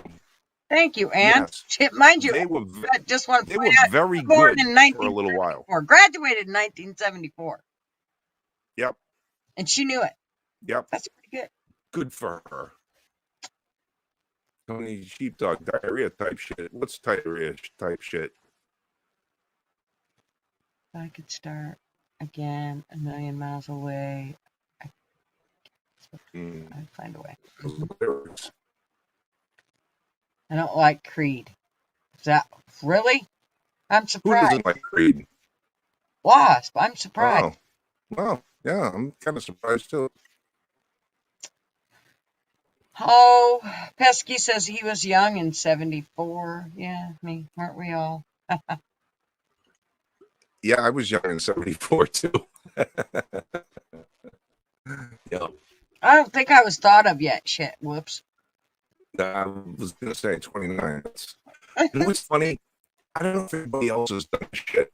I like Googling stuff, just random shit. I Google people from my past and I find out, they passed away, or God forbid, something like that. But I was Googling old addresses that I could remember because we moved a lot when I was a kid and we never owned a house. So it was always rentals. And man, I Googled a couple of places last night and I couldn't believe what the houses are like now. As far as price, like 700,000. Also, some of them would come with pictures, and because most of the places that I lived in when I was a kid, they were multifamily.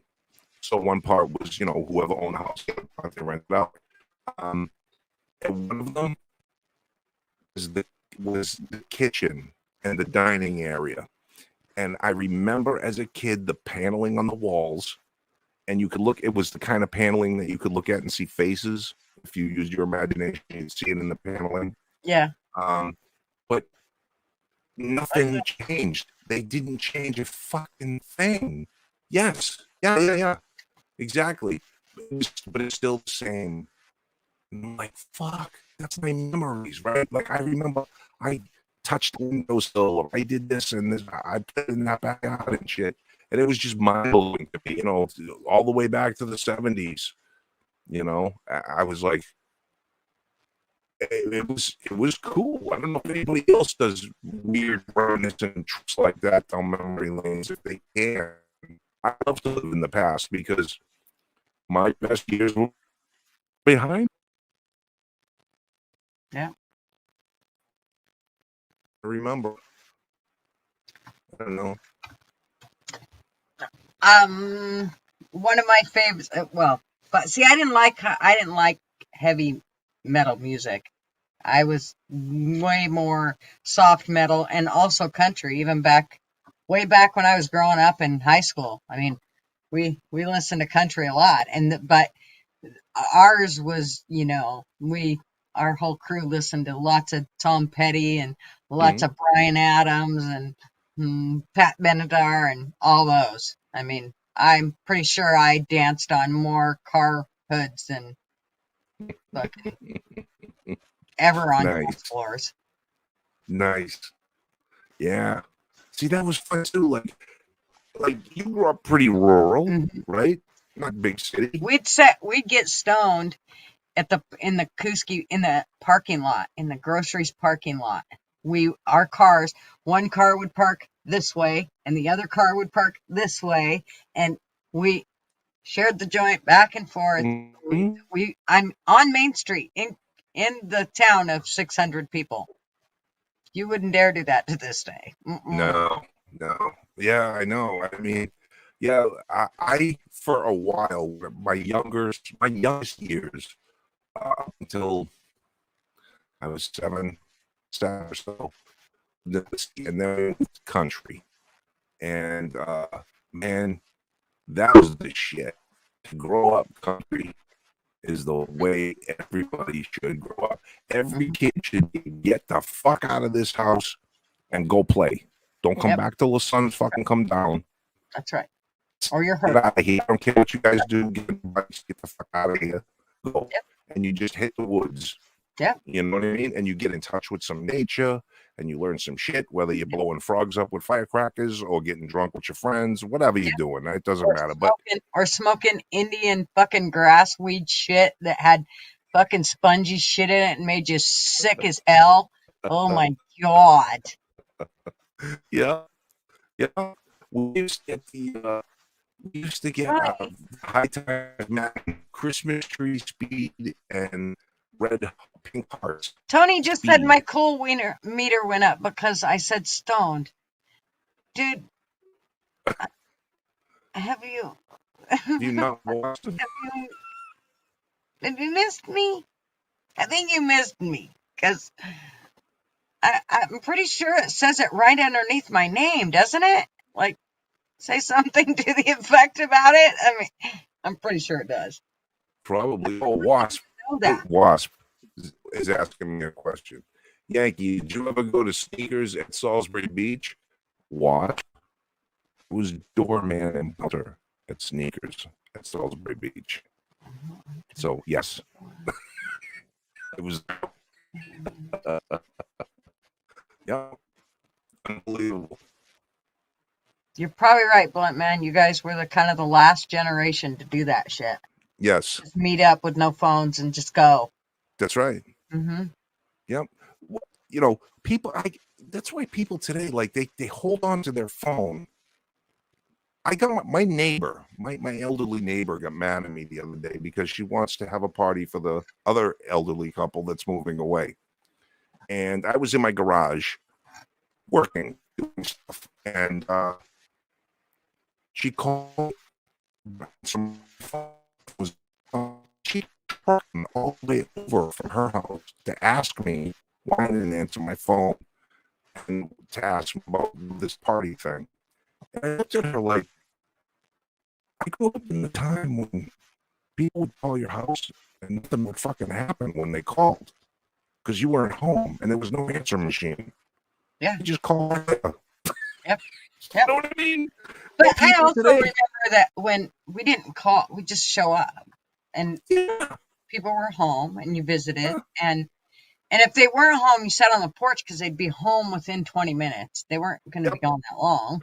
And everybody sat around and drank iced tea and fucking had water fights. And yeah, we did that every single weekend. We were at one of my aunts and uncles. And that's what we did growing up. But I also grew up in a town of 600 people. So in Podunk, in Podunk, Idaho. That's small, man. Yeah. That's the kind of place you don't get away with nothing. No. Because all somebody's got to do is see you from the back and they know who you are. Dude, I never could. A lot of me and my friends could not sneak into bars because number one, my mom was a bartender. So, and everybody knew everybody in the town. So even if she wouldn't have been a bartender, everybody knew everybody. So they knew me no matter what. I had a friend that grew up with me in town. Mm-hmm. And we went to a town that was 7 miles away. Of course, they still know us all. But we dressed up in clown costumes. It was Halloween, and they were having a costume party. And these guys that we were dating were old enough. They were old enough to get in the bar. It's when the bar had just changed from 19 to 21. But everybody that was grandfathered in was still 21. This was in Idaho when they changed it. And so the 19-year-olds were still getting to go to the bar, but we weren't because we still weren't old enough, and they changed it to 21 by then. So we got fucked. Anyways, So they were all like, oh, you guys, come on, just dress up. Nobody will know. They won't know it's you, mind you. Everybody fucking knows who we are. So we dressed up in complete clown costumes. Not a fucking, you could not tell it was us at all. And we walked in, we're in there for maybe 5 minutes, and the bartender heard me talk. And she walked straight over and said, Julianne, Donnie, get out. Like, ah! We went through this was like a big ordeal to get in, and they knew who we were. We weren't in there fucking 5 minutes. I was so pissed. Yeah. I miss the age change in the alcohol thing. I liked it much from 18 to 21. Fucking missed it. I just missed it, Yeah. But yeah, no, good fucking time. Good times, man. Yep. Jesus Christ. Yep. It was. And of course, there was always the story of the parents to beware of the fucking creepy dude or whatever it was. But there was like one guy. Wherever the fuck you're at, there was like one. Now you can't in your fucking house, You get pushed off fucking platforms at train stations now. Mm-hmm. It's crazy. People shooting people for, I don't know, disrespecting them, kicking them in the sneaker and dirty in their sneaker, whatever. And it used to be back in the day, you could do like minor consumptions weren't really a thing. Yeah. They scared you with them, and they said, if we fucking catch you a drinking the next time you're getting a minor consumption, we're calling your parents and your ass is going home. And usually you got your ass kicked when you got home so bad that, yes, you drank again. You just made sure to be really, really fucking careful so you didn't get busted again. Right. Right. I mean, that's kind of, and we always had, we went and had bonfires, and half the time, here's how this shit would work out is we would go have bonfires, us younger kids, and then when the bar closed, the older kids showed up, and everybody was there for the bonfire. That just, and here's the thing is, that kind of kept us safe, because most of those people were our parents or people that were older. They kept an eye on us. Nobody left until we all went and ate breakfast at the fucking restaurant at 3:30 in the morning or 4 o'clock in the morning or whatever. Nobody, and then we would all go home. Half the time my mom took me home from Scotts Grove, the bar, the fucking beach that everybody would go and have a big bonfire and drink and yeehaw. My mom knew where I was. She knew where I was. She didn't have to wonder. She knew I was right there. Right. So it's funny. He's in all these places. So I was seeing a guy, Via Beach, at 14. Absolutely. I used to drink at this place called Tally Ho. And this was you talk about a dive bar. Holy shit. But the guy that I went there with, he was 28, and he was my roommate, and I was 16. And he's like, and we started construction together, and so he was kind of like my older brother. And I was kicked out of the house at the time, so I've been on my own, and we were roommates. And we were working, and he's like, I'm gonna go have a beer. And I'm like, well, what the fuck am I gonna do? He's like, well, you can come in. I'm like, but it's a bar, I can't get in there. He's just normal. But I acted normal anyway. I was tall and pretty good size, so I looked older than I was. And I went in there, and we drank that fucking afternoon. Holy shit. I got fucking hammered. And then we drove around. That was the other thing, like drinking and driving. Like you could drink and drive. You could be drunk and drive. What was the difference? Well, what we always did was somebody would drink. What I always did is I drank early. So I'd drink and then I'd be like, woohoo. Well, by the time I'd get drunk and then sober up, and then I'd drive while somebody else, who was my best friend, she'd get drunk. It was her car I was driving. So then she'd get drunk. And so we did always try to have sober drivers. We really did. That was something that we just kind of worked into the plan. Somebody always knew that somebody was going to be sober for part of the night. That's just how we did it. Most of us did not drive really drunk like that. We just didn't. Now, it's not to say that we wouldn't go get stoned and drive, but drunk was not something that we did really a lot. Somebody else usually would drive if they were drunk. Dude, I mean, it just happened that way. But we always used to cruise the gut.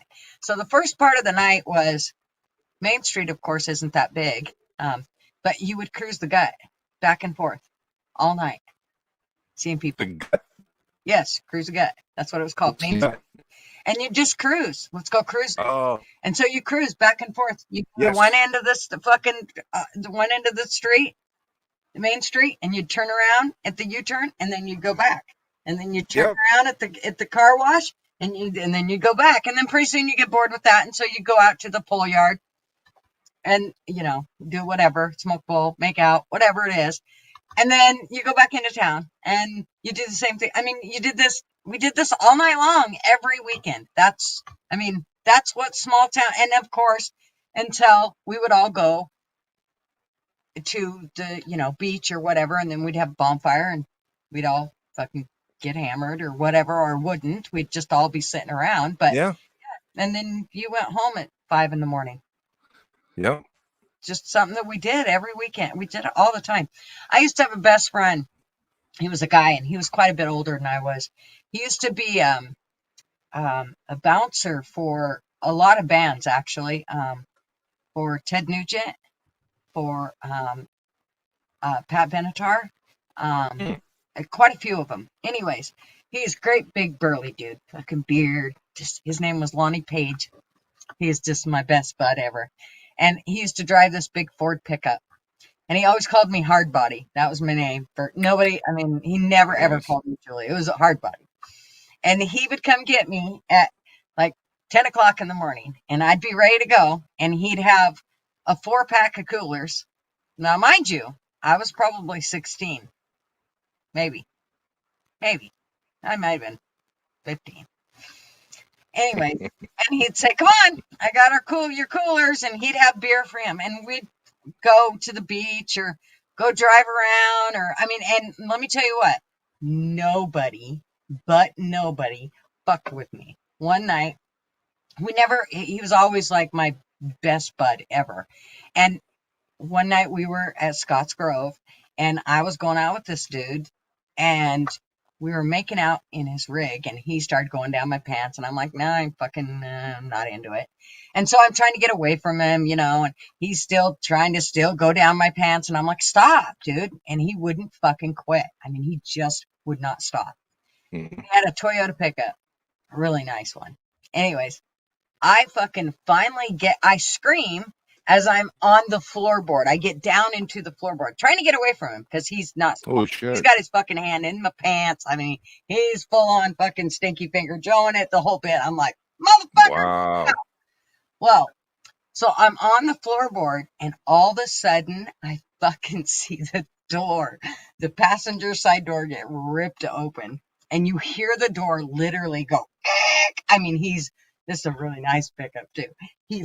He like bent the door all the way back to the fucking front of the rig, grabs this dude, picks him up, and fucking chucks him across the Toyota pickup to the driver's side. Good. He said, "You get in that fucking rig, and I don't want to ever see you again anywhere near her. If she's on one side of the street, you get on the other fucking side of the street." That was it, man. He never ever fucked it. He was always really nice to me, and if he seen me, he was like, "Hi," but yeah, man, I'm telling you, Lonnie Page would fuck you up. He was the best. He ended up That's cool. dying. He ended up actually dying. Somebody was drinking and driving, and he was riding with them, and he died. He was in Wyoming. They ended up bringing his body back in his pickup. He didn't die in his pickup, so they brought him back in his pickup in the back because they couldn't afford to, his parents were poor. And so they brought him back in his pickup, his best friend did. And on the way back, he was turning to go up to his parents' place off of the highway and a fucking truck hit the pickup and knocked Lonnie's body out of the pickup onto the fucking highway. The poor truck driver that hit him, he's just like, what the fuck you mean there's a dead body in there? He thought he killed it. First he thought he killed the guy. Then he realized they're like, no, the man was dead. We were just bringing him home to bury him. He's going up to his parents because they were burying him on his parents' place. Oh my God. It was like, wow. That's fucked up. Yeah. That's a fucked up story. Yeah. Anyways, he was my best bud in the whole world. I fucking loved Lonnie. He was so awesome. He was the neatest dude. Great big. We have people that run through our lives every now and then that make an impression that will last forever, for the rest of our life. And he was the funniest dude. He was so funny. He was just like, when he laughed, like he could have made a perfect Santa Claus. Like when he laughed, his whole body would just shake, and he was just the funniest dude ever. He was just a blast to be around, and you always felt safe around him, and he was just one of those guys. Man, he was pretty neat, dude. That's cool, man. I hope if there is an afterlife or something like that, he's looking down right now saying, Julie's talking about me. It's been 20 years.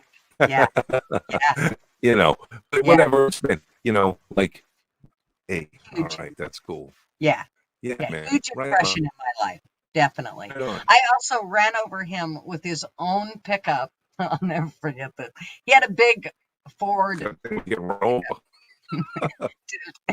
So he was dating. Oh shit, Yank left. Well, anyways, he was dating this chick, and we had pulled up beside her, and he was driving. Well, he got out and was going to go with her somewhere, and he says, "Here, hard buddy, just take my rig and go." And I said, "Okay," but he was standing in between our rigs, and I went to drive off, and when I did, I don't know if I turned into him or what, but I ran over his leg. This dude, he's fucking, I mean, to be able to run over a dude's leg and run over in his own rig, he was fucking not happy with me. It was so funny. Anyways, yeah, I ran over his leg, and I was just trying to drive off. I don't know how I did it, but he was just like, the thing about it is, to know that you ran over the dude's leg and you didn't break it tells you just about how fucking big and healthy and hardy he was. I mean, I ran over his rig. I ran over his leg with his rig. And it wasn't like a little pickup. This was like a Ford pickup with fucking a lift on it. But it was heavy as shit. And yeah. Black Crew, would you say woogity boogity yank? But I agree. Nice to think that they can see that we are appreciated. I know. Yeah, man. The watch asked me, and she mentioned it, and she's saying Poe Hill, and I don't remember a Poe Hill. I do remember Pie Hill in Methuen. So I don't know if that's something that you're talking about, but I also lived on the other side of Pie Hill. So maybe our paths have run across in a few decades ago. Who knows? Mm-hmm. I was kind of a wild child, Damon. I'm sure if you asked my mom, or if you asked people that know me. Oh, I was another lunatic. I was a fucking lunatic. There's no doubt about it. Here, I'll put it this way. My nicknames were things like Pointer, Hard Body, so Flash. Those were the kind of nicknames I had. So, if that tells you anything. I didn't have a nickname back then. I was just Russ. I get my name when I joined the club. What did the Hard Body stand for? Well, really, Tony? Do you need to know? I was fucking rock hard. I'm not shitting you from head to toe. Speaking of rock hard body, as a guy, when I hear the song, I think of rock. I get fucking emotional. That song punches me right in the gut. It's something about the words. 20 years, where'd they go? 20 years, I don't know. You know what I mean? And well, he's another one of my faves. they've gone, you know. That stood out straight. I mean, fuck, great music. He's another one of my faves. Mm-hmm. Me too. Whenever I go on the road on a road trip, man, Bob sees up with me and his hits, and I just listen from start to end, and I'll listen 5 times. However far it takes me. Good stuff. I need to figure out where that clip was so I can clip that, like Damon said. What was the clip about again? Oh, the abdominal snowman. Yeah, I think it was about an hour and 15 or something.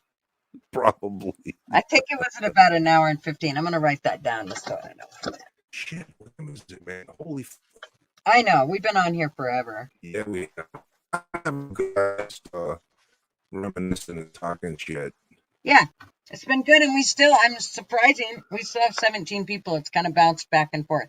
Yeah. I think Black Crew has been I think he's like threatened to leave a couple times, but he ain't scaring me. He ain't leaving. He can just hold his hole or whatever else he's got there. Hold your chain, buddy. That's right. But I suppose we should probably get ready to wrap it up, means it's been 3 hours and 38 minutes and 10 seconds. We lost somebody. Now we're at 16. So, but as we've always said, you guys, this would not be nothing without all of you. I mean, me and Yank could sit here and visit, but we probably wouldn't be the same. Yeah, and we probably wouldn't post and all of that either. So it really wouldn't be a whole lot of nothing. Not that it's a whole lot of something, but I feel like with all of us together, it is something. So it absolutely is. You know, I mean, Gunnar, you nailed it when you said this is our Tuesday night at the bar with just friends. Yep. You know, where we just hang out and everybody talks in their little groups, and we don't all necessarily sit down at one big table. But when you look across the bar, I give you a little nod, you give me a little nod. You know. Yep. And if you want to talk, then you walk down to the end of the bar and talk to them. Right. That's how that goes. Right. And someone dropped a nickel in the jukebox. Yeah. Maybe that's what we should. Maybe that's what we should start calling them. Just bar night. Tuesday bar night. You know, because like I say, yeah, yanking out of the show with no name, because we technically don't have a name for the show. We have a name for the channel. Yeah. But not the show.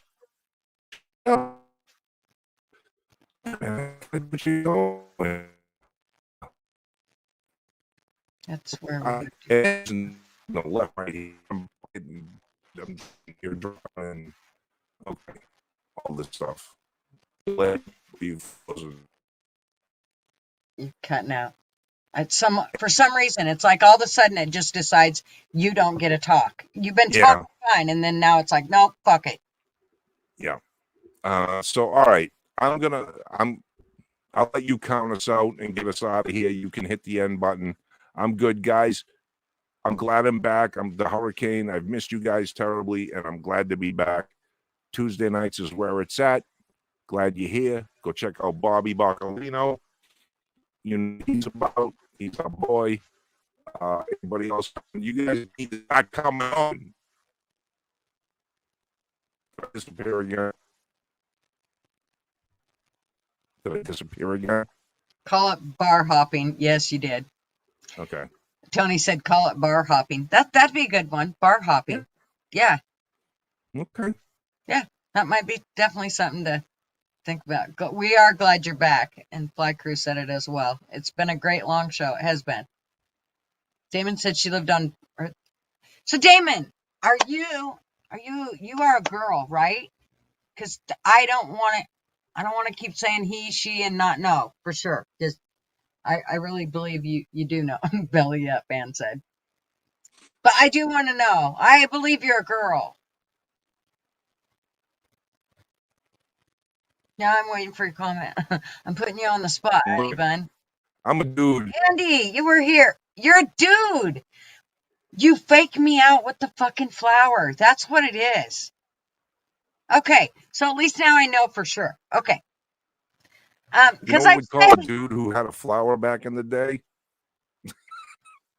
well, I don't care. He can what the fuck he wants. But now at least I know. Maybe Damon doesn't know yet. Shut the fuck up, Fly.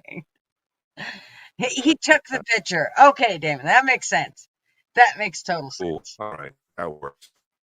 So, and Andy, I didn't even realize you were here.